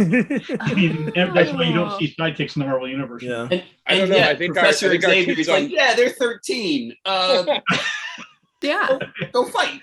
I got Yeah, I this. think with Kids on Bites, child endangerment is kind of our steez a little bit. Yeah. Yeah. It's on brand, so you're fine. Yeah. Yeah, we just leaned into child endangerment real hard. That's odd. I mean, I Think guess about it. if you think about it in the world, right? Like imagine in our world, if a like 14-year-old developed superpowers and was fighting crime and like they found out who their parents were, they're calling their parents, right? They're like, hey, so your kid's down here, they got thrown through a bank. I have to report this to the CPS. Yes. They can't be down. You can't let them do this. Well, Yeah. Well, the whole thing is kind of silly. CPS brings a anyway, lot of kids' movies. Oh, yeah. Well, the whole thing is silly too because the big innovation with Spider-Man was he effectively made the sidekick the hero, right? I mean, Yeah. Yeah. Peter Parker was a teenager, and that's what he did. Right. But I definitely think there's some interesting things we can do there with like the the powered character type thing where the DM has a little bit of control or things like that. Yeah. That'd be Yeah. cool. That'd definitely be cool. I kind of like the idea of someone's like bratty little sister tagging along. You've got to take her with you. But mom, Yeah. you have to take her with you or else. She can do things too, but she doesn't have superpowers. I do like it is interesting to think about. Like said, someone asked. Sorry, now we're talking about sidekicks, of course. Design works. We shouldn't talk about this yet, but I was thinking. So anyway, Therefore, I'm going to talk about it right now before I forget about it. I'll just say this. It's interesting to think about wanting a sidekick when it's like you're a teen superhero who is not fully a superhero yet. Right. Like, how does that? Is it just your friend who's like the kid Just in there the supporting chair? you? Like, Yeah, like are they just your cheer? Like I think that's a different conversation. Yeah. Since See, I we think were there's enough not that allowed we. to. Yeah, I think sidekicks are an important topic. Didn't mean to derail us. I Although don't isn't think that it's a design? derail. Aren't we? It's design. There's no That's all it tracks is. even. we don't have any. Yeah, we don't have anything. We're as John said earlier, is a blank document. We're working. It's not anymore, baby. Yeah, it is Yeah, not. we're doing things. For anybody watching though, it started off as a blank document, and I wrote "write ideas" here, and then somebody just wrote the word "ideas" underneath that. And I almost It me. I did it. But someone instead- highlighted it and then put a star next to it. So quit. Yeah, that was me. I was gonna quit, but then I was like, no, I'm gonna give you a star and highlight. who wrote the don't mention the cursed rat? I put that at the top of the notes just so we didn't do it. Well done. I won't go look at the notes. So I feel like one of the questions is how is this different from other games in this genre? Right? That was a question. Mhm. Yeah. Yeah. Yep. Yep. I think origin stories are so- good. We already talked about so origin let me- story. I think, yeah. Yeah, I can recap there a little bit because we do have some stuff on there just for people following along. So how to make this stand out from other RPGs in the genre. We talked early on about shifting the focus away from pressure from adults and icons or existing superheroes and more towards other areas of pressure, like being a kid or dealing with stuff in the town. Focusing on the origin story and learning how to use your powers and be a team instead of having that be pre-established, having that kind of be the focus of the first arc. And then using the existing tropes from Kids on Bites and not necessarily archetypes or classes, I think are the three things we have so far that help that we'll hopefully use to separate us. Yeah, I think that's Yeah. good because one of the things that I have a hard time with in other games in this genre is there's so much focus on the superhero stuff that I'm like, Mhm. no, I want to have like 4 sessions where we're just like at high school trying to like win the science fair projects or Mhm. whatever. But like that's not the focus. That's not where the tension is. So The it's like tension is if you've ever read Static, the original Static. right, exactly. Static is like there's like several issues where he's just worried about all this high school. Yeah, he's just like being a teenager, and Yeah. I'm like, I like want to do that, and then also do hero stuff. Like I think about even the static cartoon, like that was very much like that, where there was like the like kid plot, there's like teenager plot, and then the superhero plot. And most of the time they come together because it's a show and they only have so much runtime. They need to solve both. It sounds like the comic was very much like that if you read it. So yeah. The two plots merged together. Yeah. And so I think being able to focus more on like, what are your teenage struggles? And maybe for someone that's like their parents, or maybe there is a hero like your character will accept you, that's fine. But I think not having it resolve around that, because I know there's like more tension in that, like a kid's life. And so I think finding some way to play with like, they are more than just their powers. Yeah. I think doing the very like, Spider-Man or statted thing where you do have to maintain that school hero balance, I think can be really interesting. Invincible does a great job of that too. So does this feel like, would we set it up where like superheroes are a normal thing in this world, or are they still rare? Are these the first? I think that can definitely fall into the setup questions that the world players building, answer together. The world building questions, Yeah, that was what I was going to talk about, trying to answer you thought you made me think of it earlier, John. Was exactly that point. Is it sounded like almost like we were heading in a direction where you almost didn't want to have other superheroes in the world, but I think the world building thing is fine. I'm making a note for future episode ideas for us to talk about world building. Yeah, that's a big one. Maybe that's our next episode, is talking about that. How superheroes... and we can talk in between this week and next week about what we want that to be. Yeah. But yeah, I'm always for the players having more choice in how they play, and they're gonna hack it and do whatever they want anyways. But I like trying to bake as much of that in as we can. Yeah, that was a big thing in Teens in Space. We were like, we want it to be just open. Like, are you doing high science, like Star Trek sort of stuff, or are you like, I don't know, ships fly real fast sometimes? We? Oh, go ahead. I think this is real quick. So we keep saying teens. Are we teens in capes? Or are we? I'm not talking about the name of the game itself. I'm just talking about. Yeah, because we learned the lesson on that one. Oh. Yeah. Never name it anything else. Are we thinking this is like, and maybe this again is for the future, but just for my own visuals, are we thinking that the choice will be some kid tropes and some teen tropes, or are we going to try to stick with all teen tropes, or is this a question to write down to discuss later? I think we can definitely get more in depth in it, but my intuition is leave it open where there's all three of them, just like in what we already have, where you can be a kid, an adult, or a teen. Yep. Yeah. Because I think there's interesting areas there for everybody. If you read Power Pack, it was all like Power Pack was all kids, and I highly recommend it if you haven't read it. The original Power Pack was really. I mean, there's no question in my mind that those were pre-teen kids. And that that could be a cool thing where, like, if we all get our powers at the same time, like, if I got powers right now, I would react very differently to it than like if I'm on a high school field trip and like our bus gets hit by magical lightning and we all have powers now, like, I got to be honest, like, my juniors are going to adjust to that way better than I. They'd be like, yo, Lab, check this out. I'd be like, It's going to be a major existential crisis for me, for sure. I just love how your students call you Lev.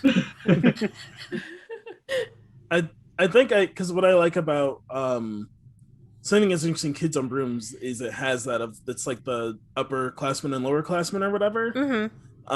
So I like that there is both, because like you could in theory be like a younger preteen, or you could be like an 18-19-year-old. Like at this and kind of how we flex it too for our game for the Kids on Brooms is that we did like high school college mix of like school. That's our magic school. So like the younger class were like 16 17 18 and while the upper class were like 19 20.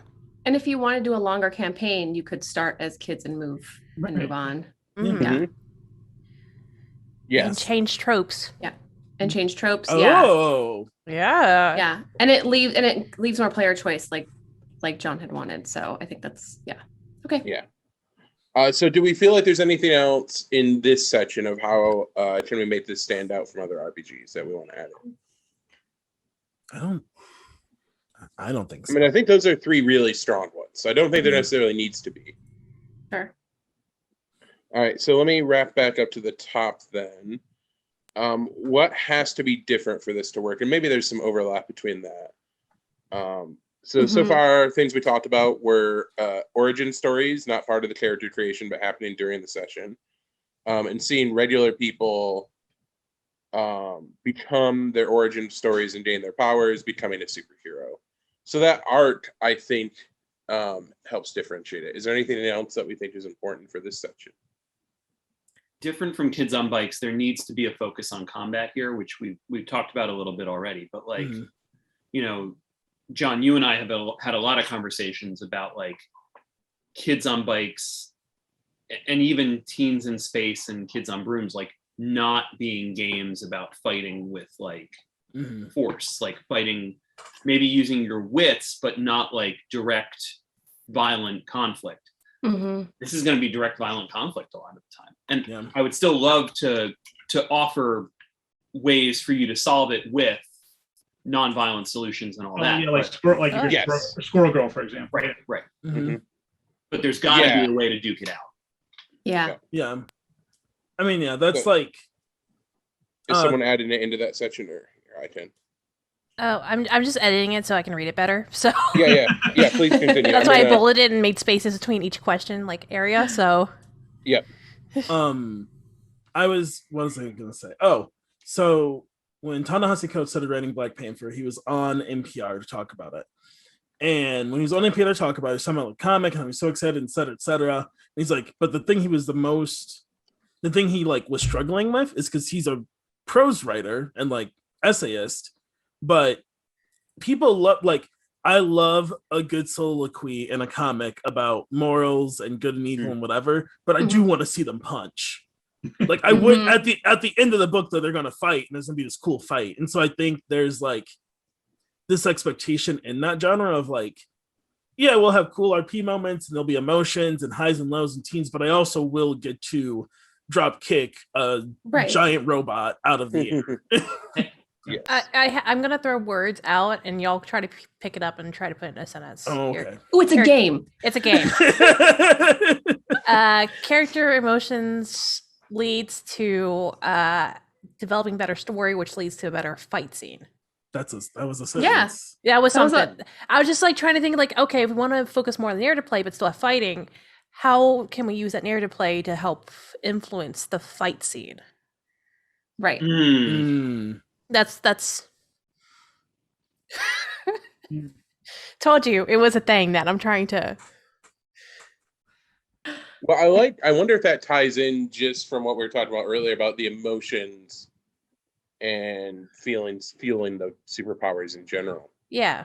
Because in the they're children, they're teens, they're possibly young adults. Right. They're going to be emotional. I was emotional during all those stages. Right. Like if I'm one of 3 characters and I'm the kid and 2 of you are teens, like how do I bring that need to prove myself in? Or how do I bring that? Yeah. So something I'm wondering is, I know we're not getting to the mechanics, but just thinking of like how that would be gamified, because I don't want someone to feel hindered based on like, if they're like, I really want to play, I'm super excited to play because I've had a bad day, but I don't have anything in the tank to give like a really like encouraging speech to like the player who's like a kid and I'm like the older teen that they look up to in the team. So so thinking of ways that I think it'll be important if we do that, to think about ways to gamify like I see, like narrative experience, just in case someone is like not having a great RP day where it's like, oh well, you didn't. Or say are stuff. there newer to collaborative storytelling games that they don't know how to really like get into it? Right. Like how does that like how does that look? Right. Like and in some. Well, on the flip side too, it's like I'm thinking of the Incredibles here, right? With it, they say, "Oh, what is it? Yeah, what is the villain? The villain had him dead to rights." So what he starts doing, he starts monologuing. He ends up taking him down because he couldn't keep his mouth shut. God, you're gonna make me get HBO just for the Incredible and the Invincibles, aren't you? Oh, that's the Incredibles, not the Invincible. The But Incredibles. like, all right. The Add on best my Avatar first, the best Morgan. Fantastic Four movie ever made. Yes. Put a list. Avatar. Yes. That's number one. End list. Nope. End Invincible? list. Avatar. It's on the list. Wait, wait. Have you not seen The Incredibles? No, I've seen The Incredibles. It's just been Oh. like forever since I've seen it. Okay. So I was just making sure. I was like, okay, Morgan, we need to have a serious I don't live that much underneath conversation. the rock. Okay. I'm just gonna rewatch 1 and 2.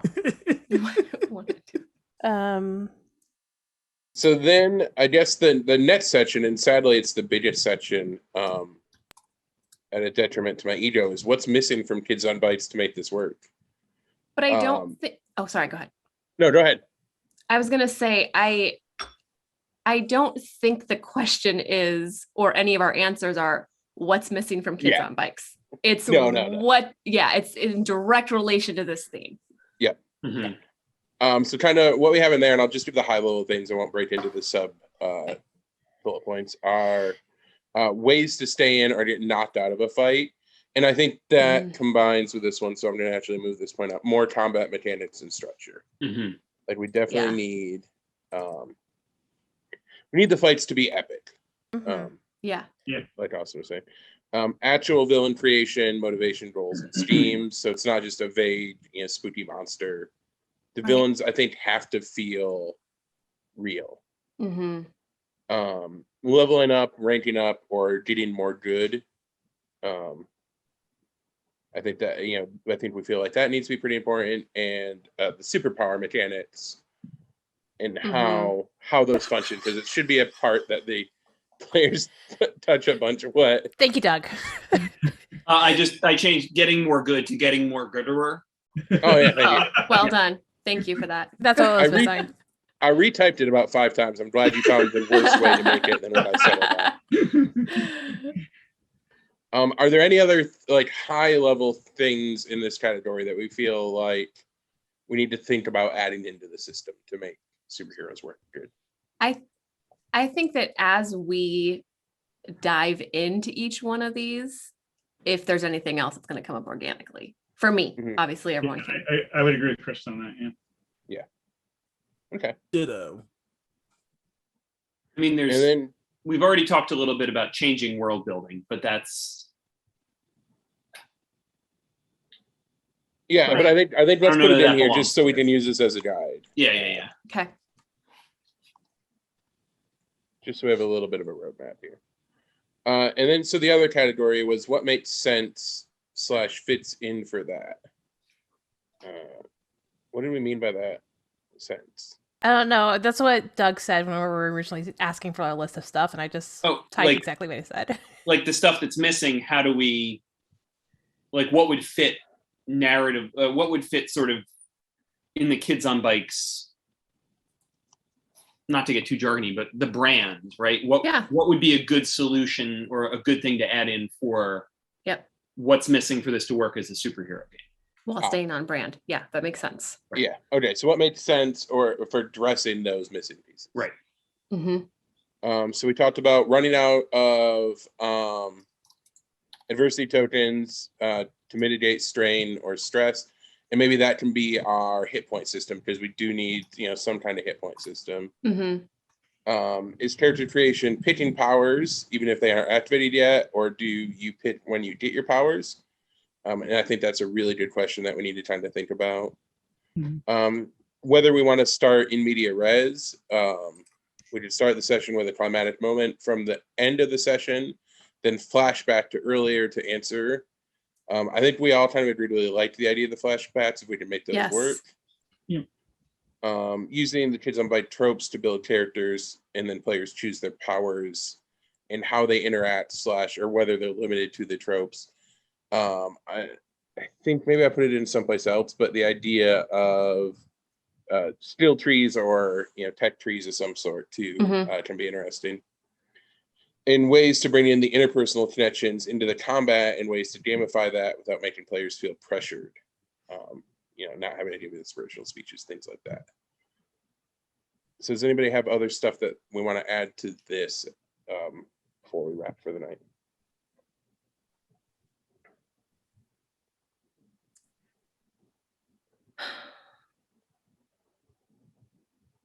I'll try not to look at the cursed name. This is the section we're talking No one about. said it. No one said it. Is there a way we can like spoiler it, like, and just like block it out? Oh, I got it. Hold on. Boop. There we go. Perfect. No, I think that's all pretty good. Sorry, go ahead, Kristen. No. I was going to say the ways to bring the interpersonal connections into combat. Was that in relation to? I know, Doug, you had mentioned you didn't want violence to have to be the only answer, right? I think probably it's up to the GM and the whole table, not just the GM. It seems like in this genre, like we've discussed, a lot of sessions or arcs are going to end with some sort of cool big bad fight, but it doesn't have to be the focus of the game. And so was that ways to bring the personal connection, was that in relation to having choices other than violence? No. Okay. It was like if your character if your character and my character had a huge argument about like the direction our team is taking, right? Like last session, my character was horrified at the way that like your character and Austin's character resorted to like really bad violence against somebody who you needed information out of. Yeah. And I'm like, we had a big argument about that. We had like a falling out. How does that come into the combat? Does it mean that a climactic moment for us is you bailing me out and me realizing I need to rely on you? Or is it that you and I can't use our like synthesis team power because I like that. Yes. Or both. Right? I like that. Right. I like that. So what I was going to say is I was thinking about teams, because teams that we do, I like the idea as a team as a thing.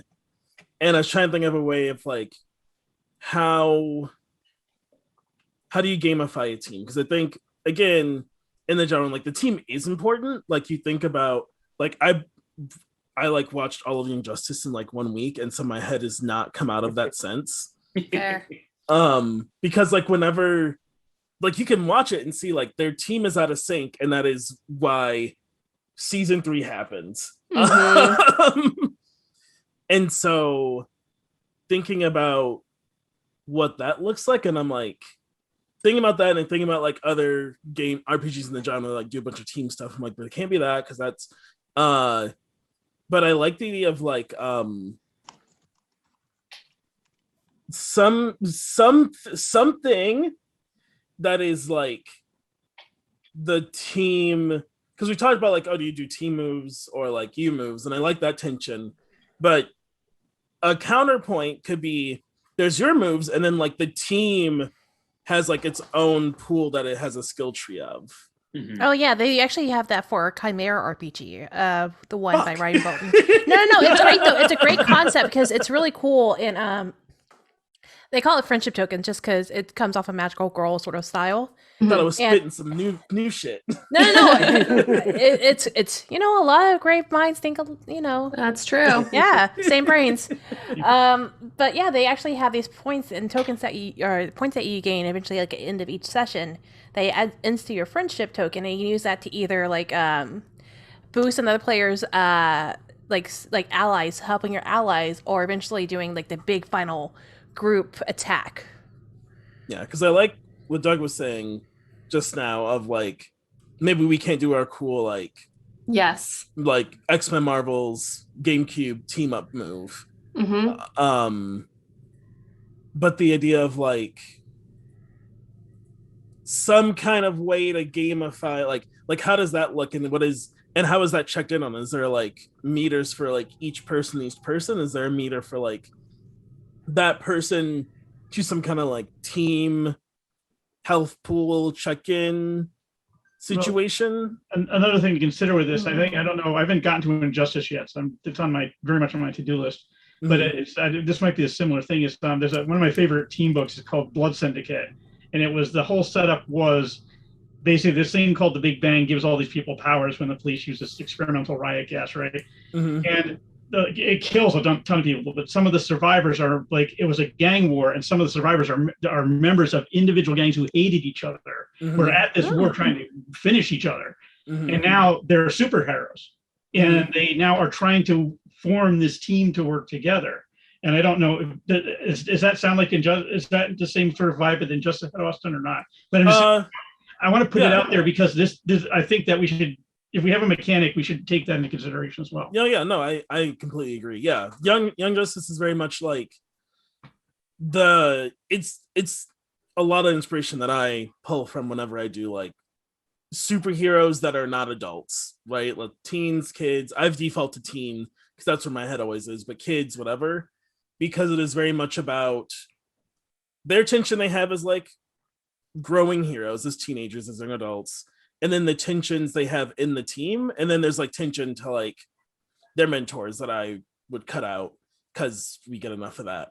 And so it's very interesting because you can watch it, especially as an adult, to watch and see where like there's a conflict that maybe, you know, with, and it's easier when you're an observer, but like as an adult observer, you're like, oh, they should just like talk and clearly just, but being like Morgan was saying, like an emotional teen, they don't talk about it, and so now they're on this mission squabbling, and oh, they messed up their team up move, and now they got caught. In some kind of way to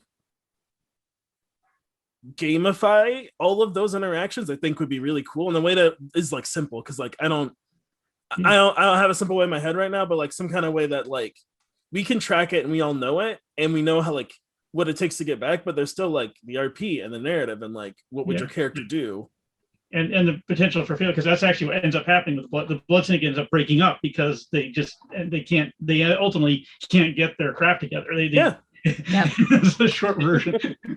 I think one thing though is we want, I think I would want in a game like to have those moments of in-group tension where like we're learning to work together and there's that friction.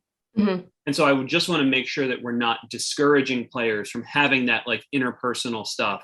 And so like maybe there's something where like you can't use it this time, but like once you overcome that, something better. Like one of the coolest things that a friend of mine did in GMing a game was a player was given like this sort of devil's bargain to give up a bunch of it was in D&D, so it was like give up hit points. The character was a monk, so like key points, armor class, all sorts of stuff for 2 levels, and then be rewarded in some way. And like it wasn't clear exactly what it would be, but I think we would want to be clear about it. The hero sacrifice. Right. And so oh my God, write that down. Where do I write it down? So yeah. I just think and actually that friend was an extra in the Avatar movie, which he would also say don't watch. The what movie?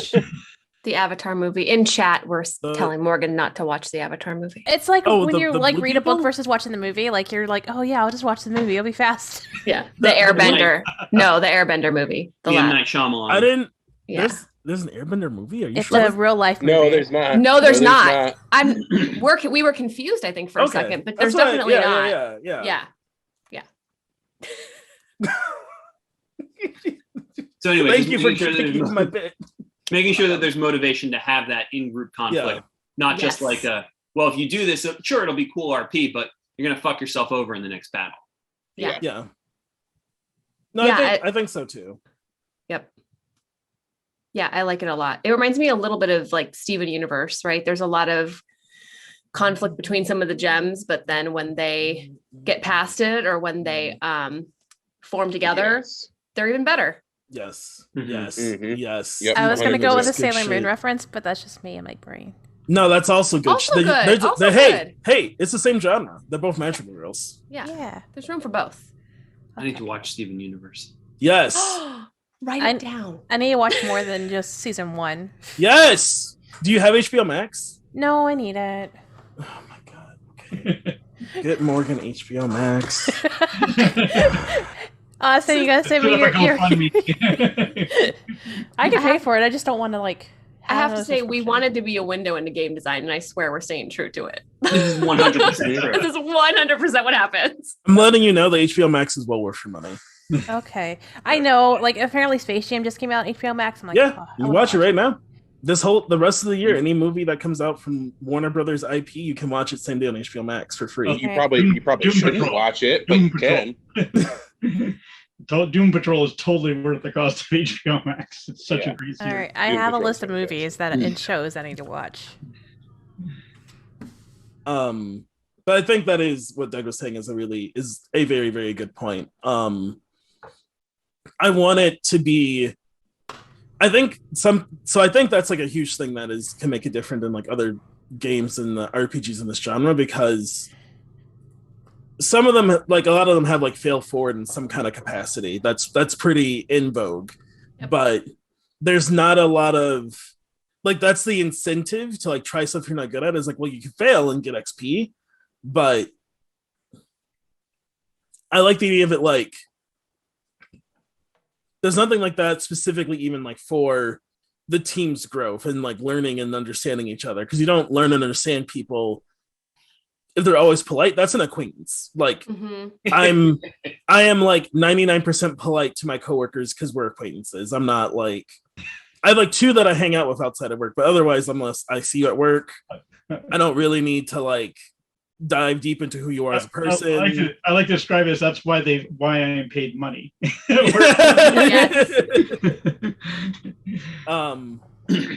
But when you're like on a team with someone, like you have to grow close and like you're gonna have disagreements, or else there's not gonna be any growth to see like you know, Right. if you put Growth is never easy.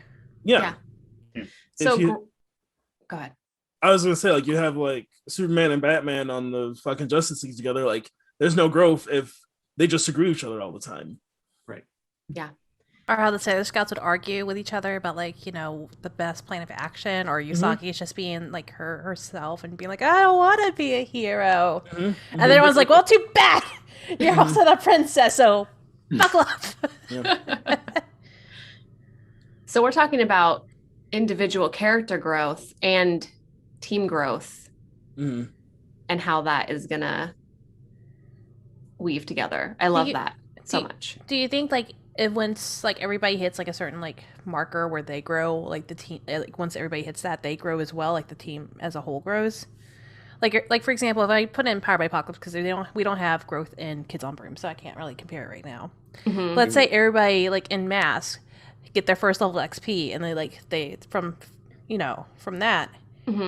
Once everybody hits it, everybody on the team, that means like, hey, now we got a team boost. Right. Yeah. It's the same way in Blades, right? You have a crew sheet and you have Yeah. a character sheet, and you mark XP on both at the end of every session. You have a team. I know we're not doing XP necessarily, but right, you have team growth and you have character growth. Yeah, Yeah. 'cause, And like- they influence each other. Yeah. And something I like that we're talking about that is distinctly different from Mass and from Blades. I've only played Blades like twice, is like they don't. It sounds like Blades has this, but like there's not like Mass, like your team is just like you and your people on it. There's not like a way that like it grows outside of, again, thematically and stuff. There's no like gamified way. It's always just like you're on a team together because that's the game we're playing. You have to be. Yeah. It doesn't add there. It doesn't. It's not additive or subtractive depending on like how good or not good you work together. You could have a in character fight at the table. There's no gamified way where like some GMs might be like, oh, I'm gonna have you mark a condition, but there's nothing there that says like anything happens to your team or that the team performs bad or anything. So I enjoy a way to like. I think it's important to.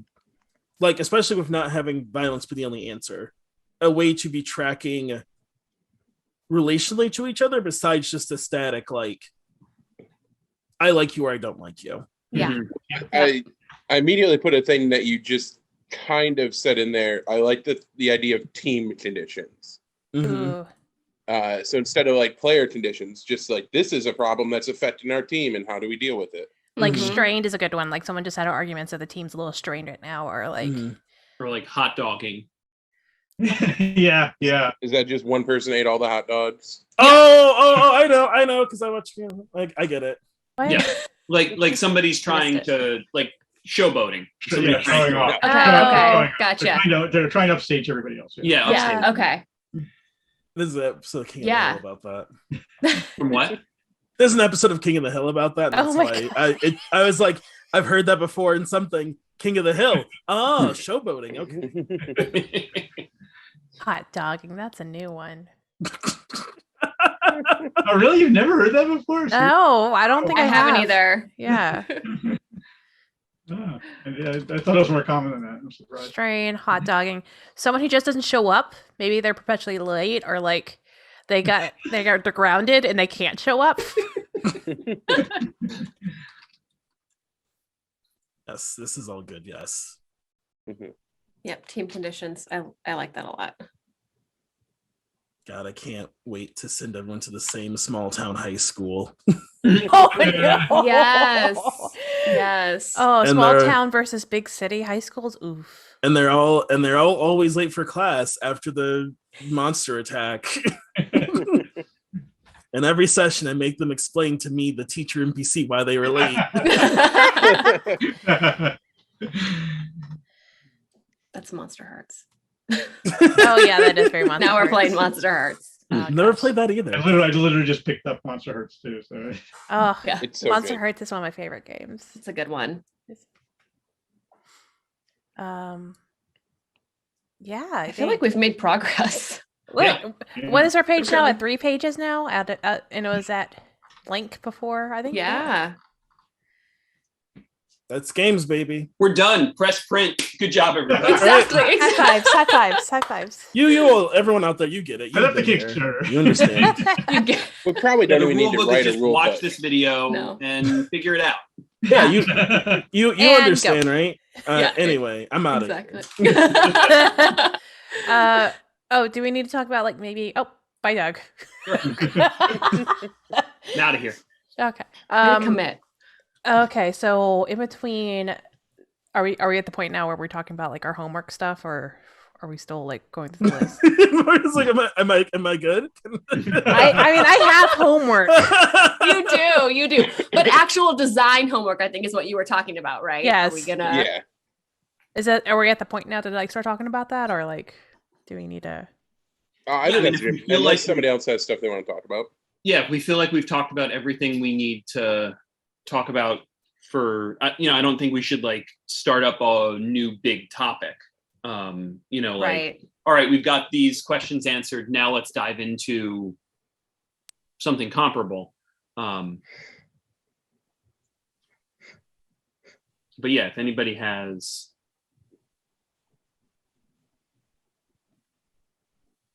I mean, my homework is Avatar. Apparently, and then get HBO Max. I can watch You know everything it. else. Which I'll be happy for HBO Max because I can watch Birds of Prey again, which I love that movie. Woo! No, it's so good. Oh, so Woo! good. Talk about a good team. Yes, that didn't work together at first. They Talk it- about it. Yeah. Talk about seeing a good team arc. I don't have anything else to add from what we've talked about now. okay. Yeah, I think we have a good overall roadmap here. Mhm. Mhm. Okay. So Doug, what do you think? I'm going to put it in your court first. What do you think we should focus on before next week? Yeah, I think brainstorming and fleshing out some of the stuff in here, right? So like, what would be team conditions? Conflicts between teams, exhaustion, stuff like that. Brainstorming that so that we come next time with a list and compare notes there, I think would be Mhm. good. I think if we want to talk about world building next, I always really like it when you and I are on brooms, when you, me, and Spencer would come in with like, if I were doing it, I would think it would be this. And then like, oh yeah, I had the same thing. Or, oh, that's a really good idea. Or, oh, that one's much better than mine. So like, what would be the world building question set up to compare notes and then say, see what clicks and see what really works and all that. And how much of on the same brain we were all on, because we are like, oh yeah, we all wrote that down. What? Like, Right. obviously it Yeah. has to be in the book now. Like that's Right. Those are my big two. So I will kick it over to Kristen. Avatar. it's on the list.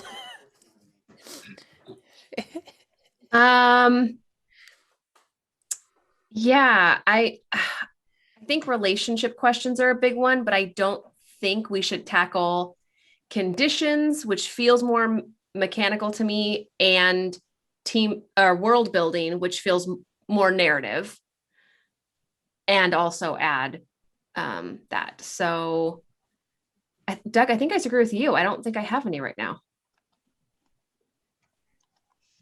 But I'll put Morgan on the spot. Morgan? Sorry, I was making a note about watching Avatar: The Last Airbender, and then John's writing in, not the movie. Definitely getting into the genre of the stuff in general, of like getting into the genre, learning things, because obviously I haven't seen Incredibles in a while, so I have to watch that again. I don't know anything about Invincible other than the memes. Like everyone watch a superhero movie or show. Yeah. Come back, compare notes. Oh no, we gotta watch a movie. Darn it. For research. Yeah, I like the idea of comparing notes. I like that.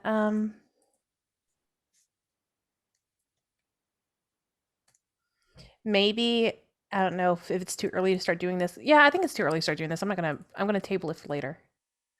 But I was gonna secret. Well, okay, I'll say it now, and then we can just forget about it, because basically once we start developing like tropes and whatnot, we start developing like our own characters that we're building, just so we can figure out like ideas and stuff like that too. Yeah. Yeah. Somebody in chat actually asked if we're going to play this once we're done designing it. That you'll find out. I mean, let me answer. I will be playing it. I cannot promise you will be in this format, but yes, I will be playing this game. I tend to play things when I finish them. I cannot promise you you'll see it. Yeah, that was the original idea.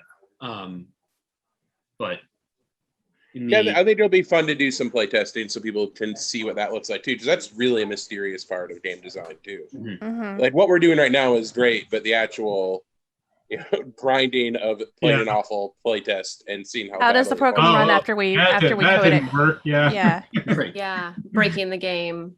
Scheduling the play test to begin with. Game. Yeah. Well, here's the good news. We have our playtest scheduled. We're here. No, it's true. It's Friday night. Oh God, is it Friday? It is. Austin. Last time I checked, yeah. Yeah. Listen, I have been in a day since yesterday morning, I guess. So Hey, you made it here. Yeah. I just go where my phone tells me to. That's why I'm like, if I don't have a Google Calendar invite, Calendar. It's so good. Lifeline. Yep.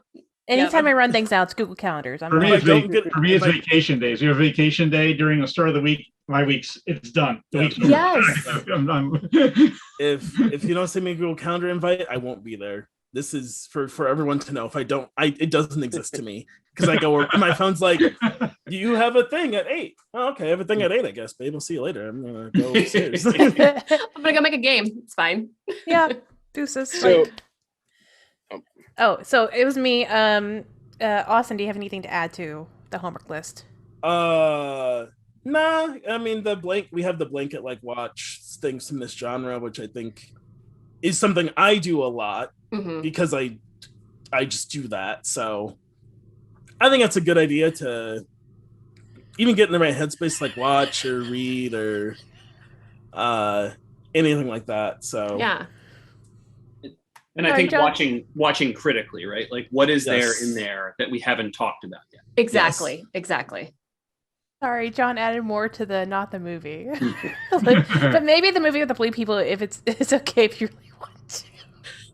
Nick, what about you? There is no other movie.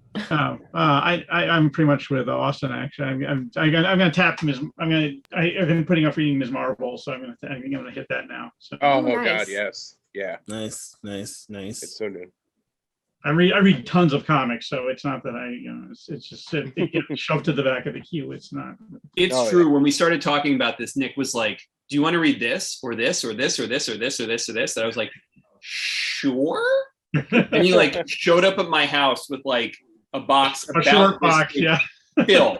And I was like, I read one of those. So that's Doug's homework is to read some more comics.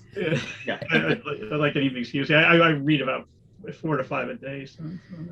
Yeah. Wow. It was Nick, that's impressive. You could pick up Champions. Champions is a good one too. Champions is really good. The new one, yeah. You is that the one you let me, Doug? Or is that? Yeah. Okay, I'll tap that too. Yeah. So and that's actually when they reset the series, starting with one,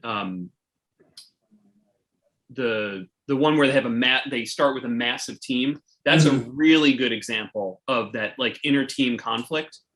Okay. Where like the core characters are at each other because Ms. Marvel wants things to be a certain way, and then like in one of the early issues, maybe it's even the first one, like Miles makes a really difficult choice. Yeah.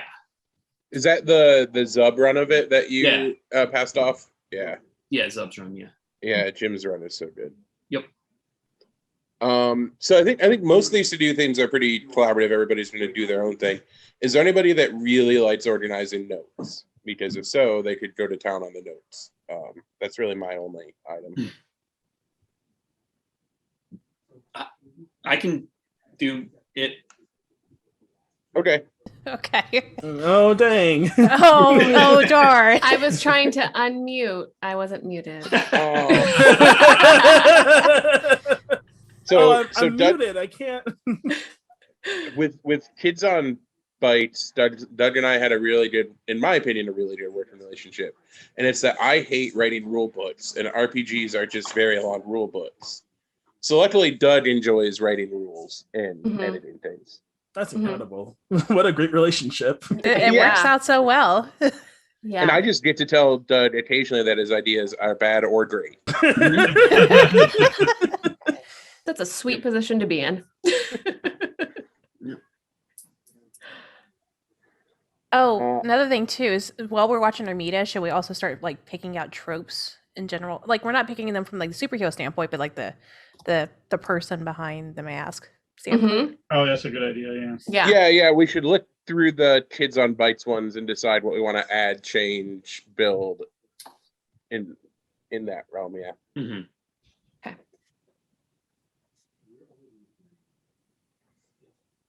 Go through previous Kids on Bikes tropes. No, yeah, keep that in mind as I'm reading Ms. Marvel and the Champions. See what they are in those books. Yeah, and Wilson has I really love Ms. It's like a really nice, like, slow build to her coming to terms with her powers, and then in the later issues, like, coming to terms with what it means to be a hero. Yeah. Like, usually big crossover stuff I really don't like, but the stuff that happens with what was it? Was it Secret Wars 2? Yes.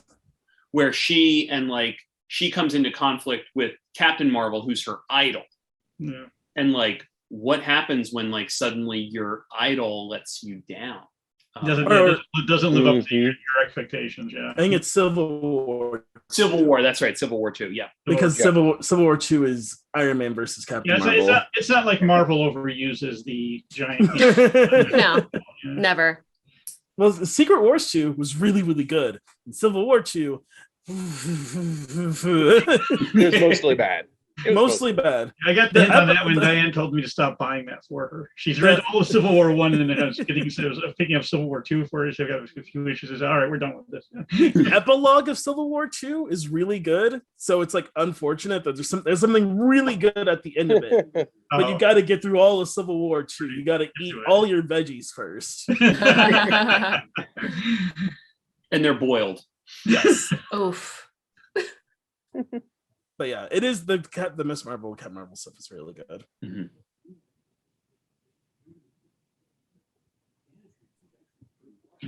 We did it. Awesome. Yeah. Is there anything else? Do we want to kind of cut out here? Well, maybe is there anything? Maybe any questions from the chat? Would that? Oh yeah, we can ask Yeah, questions. Yeah. If anybody Remember, we're has just now questions- starting. Our brains are babies, so like, ask us what we can answer right now. Somebody did mention costumes earlier, and I put that in the notes as a thing. Oh yeah, and then the that future it doesn't episode? exist in Kids on Bikes. Yeah, Oh, costumes and technology. Oh, Maybe it would work like your broom. Oh yeah, I Yeah. love that. That's a great. Yeah. Got Yeah, it. I love that. Somebody put that in there. I'm gonna add it to future episode ideas as well. Costumes equal Yeah, I wrote brooms. costume. Yeah. Like Yeah. your We're broom totally and- gonna know what like- that means. like if you have your broom in one, right? Like they give you more mechanical stuff. Maybe Right. Yeah. that's- They give you enhance. Yeah. They enhance your. Yeah, ability. and like a lot of Well, specific abilities. The wands enhance magic abilities. The brooms enhance things. yeah, a lot of like costumes too. Whenever they're developed, like it's fire retardant, so like it will like not if you're a fiery person, like it won't. Yeah. Unstable Well, molecules. Thank you. that- researchers. That's sort of mechanics time. But like Yeah. if that's like there's a way that this system has like resolved you having extra stuff and what it does. Hmm. So I think that's something we could look into, like that. I don't know what that would be because we are nowhere near mechanics. So Somebody just asked a question. They said they asked a question on Twitter, so I'll hop over there and see. Yeah. Where are the Twitters? Anne asked, "I'm watching the Kids on Capes development stream, and I have to wonder, John and Doug, what's it like to go from a duo to a trio to a team of 6? You all look like you have a great dynamic." Thank you. Thank you. Yeah, thank you so much. In my opinion, it's great. I think the more minds, the better. I love co-designing. Mhm. Yeah, agreed. And we've all worked together mostly for the most part, like in other aspects too. So Yeah. and Yeah, I think everybody on here has worked with everybody on here has worked with at least one other person on here on something, right? yeah. So Yeah.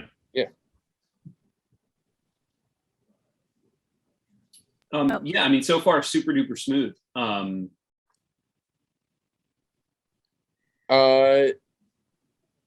DJ says, "What are would there are so many different power sets and comets. How will you deal with that?" We kind of talked about it earlier, but we think the way we're going to deal with that is by not dealing with it. Perfect. Dealer's say- choice. We say simply, it's not our problem. Good luck, GM. Yeah. Another question that I see by Drew is, what's the superhero equivalent to your backpack? Oh, that's a good one. Yeah. Wouldn't it be like your backpack because you have your costume and then like whatever is a part of your costume, or would it be just like the costume itself and like Your utility whatever's belt. Like Yeah. utility belt. Yeah. utility belt? Yeah. Little I love that. yeah. There's a fantastic thing that happened. So if anybody knows who Rob Liefeld is, he's a pretty famous comic book artist. He has a tendency to put a lot of pouches on all of his heroes. And he at one point, as a gag, created a hero that's called the Pouch. Yep. And it's just a person with like 100 pouch, like his entire body's made out of like. He's literally made of pouches. Yeah. If you just look up the Pouch, it's fantastic. It's totally worth it. Yeah. God, thinking of a pouch makes me think of kids that made it like kids on adventure, like basically taking like a very like fantasy like D&D aspect to it. When you say pouch, because I think of like gold pouches and like I don't know, that's where my brain went. Yeah, here I'm putting a link to it in the chat. There you go, so everyone can click on it and Oh, thank you. how Oh, horrifying it is. oh, well. Does he have Is feet? he- I don't remember. Does he have feet or not? No, Liefeld Nope. doesn't draw feet. That's the other part of it. Yeah. He doesn't have feet. Is that a gun made of pouches that just Yes. shoots pouches? Yes. Yeah, Yep. that would be correct. Yes. And two pouch swords, I believe. Oh, yeah, Oh. I see those now. Oh, He Okay. was all about the swords back in the 90s. Yeah. Yeah. But to talk a little bit more about how we're going to handle power types, I think what we're talking about doing is actually putting it more into the trope of like what kind of kid it is and how those powers manifest through their personality. Mhm. So it's not that you're a speedster or something else. It's that you're you're a runner in the school team, and that's your power set.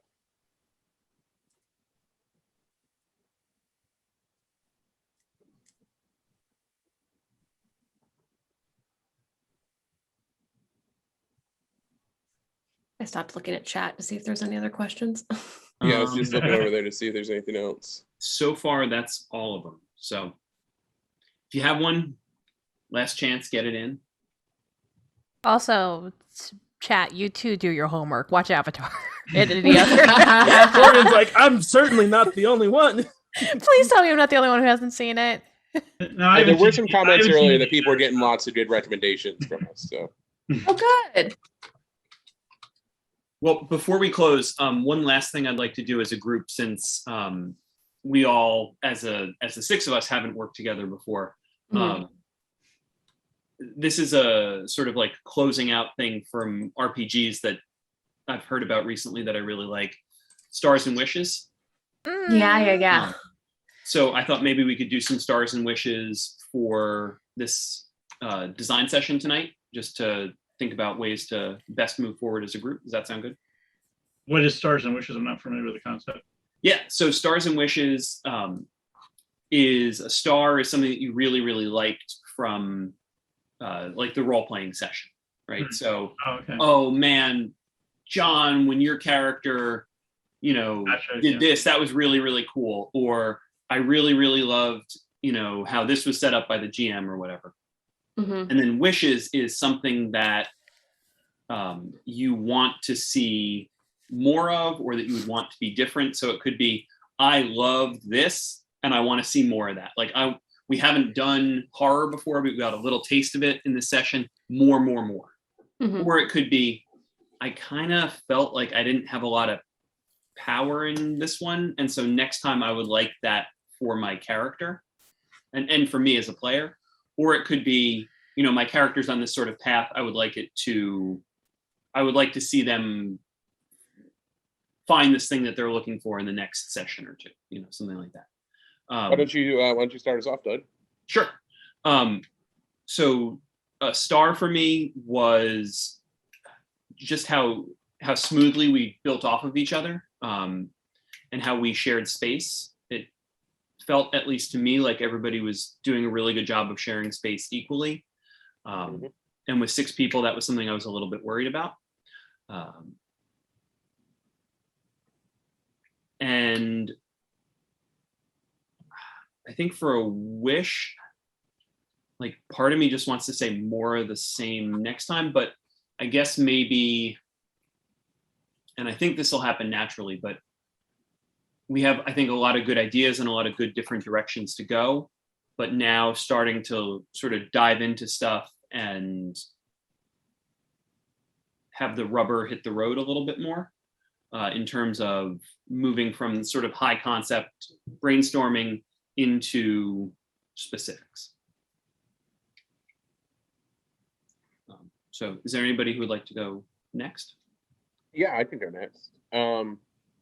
I think across the board, stars for everybody. Like I think the dynamic was really good. Lots of really good ideas here, and I think to build on what you're saying, I think, and I'll try to work on this as my homework, is come up with a little bit more structure for us next time, so we can do that, Dud, and have a little bit, productivity and a focus for the next one.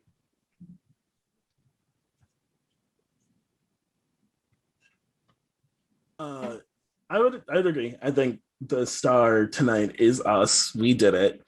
And I think for Wish, I guess I'm really looking forward to seeing what each person pulls from this genre. Like I look forward to hearing like everyone's unique perspective on what is it that this medium in this genre can do that we're pulling from, because I think we all like see it differently and get something differently out of it. And I'm looking forward to seeing like how do we like come together and like metabolize that and then like put it into a game, because it can't be 6 different games, it'll be one game, but like how do we bring what it is we get out of this genre and put it in and make it a game.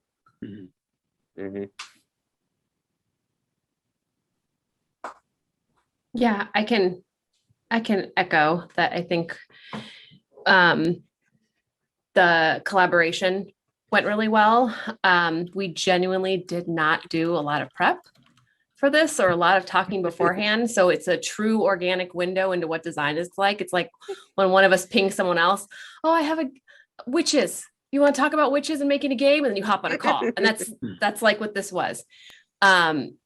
So John, although I think more structure is always great, I kind of think that we somewhat created the structure just by coming together and brainstorming. So I think that's a star. For wishes, I mean, definitely it's our first time brainstorming on this topic. So I don't feel like anything was lacking, but what I'm excited about is I always approach design as how do I want to feel as the player? How many different ways can I feel? How can I interact with their characters? And so I'm excited to dive into the tropes and the world building because I want to talk about all those lovely feelings. Yeah.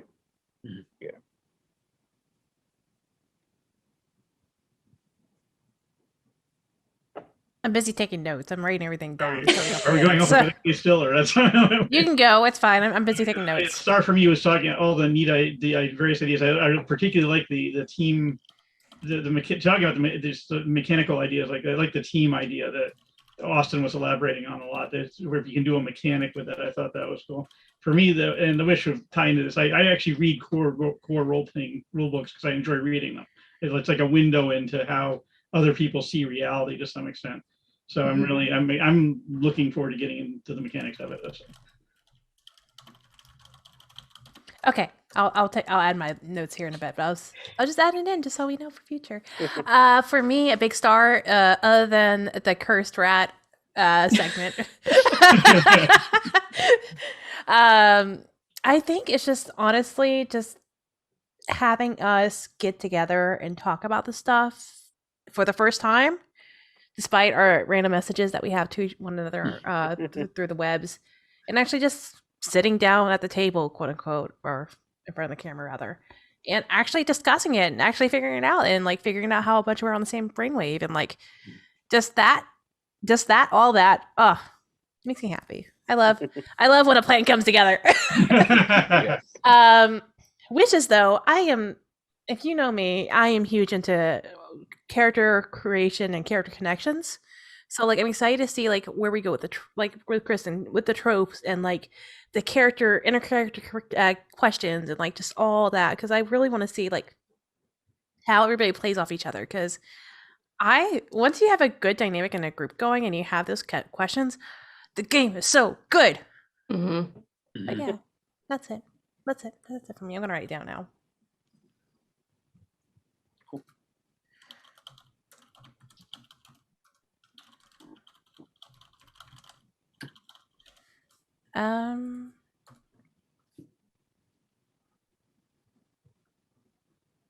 Anybody have anything profound to say?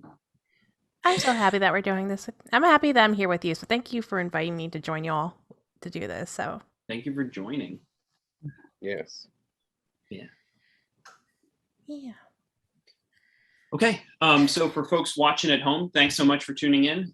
We will be doing this again next Friday at 6 p.m. Pacific, 9 p.m. Eastern, other time zones. Hit us up on Twitter if you have questions in the meantime. And we look forward to hopefully seeing you next week. All right.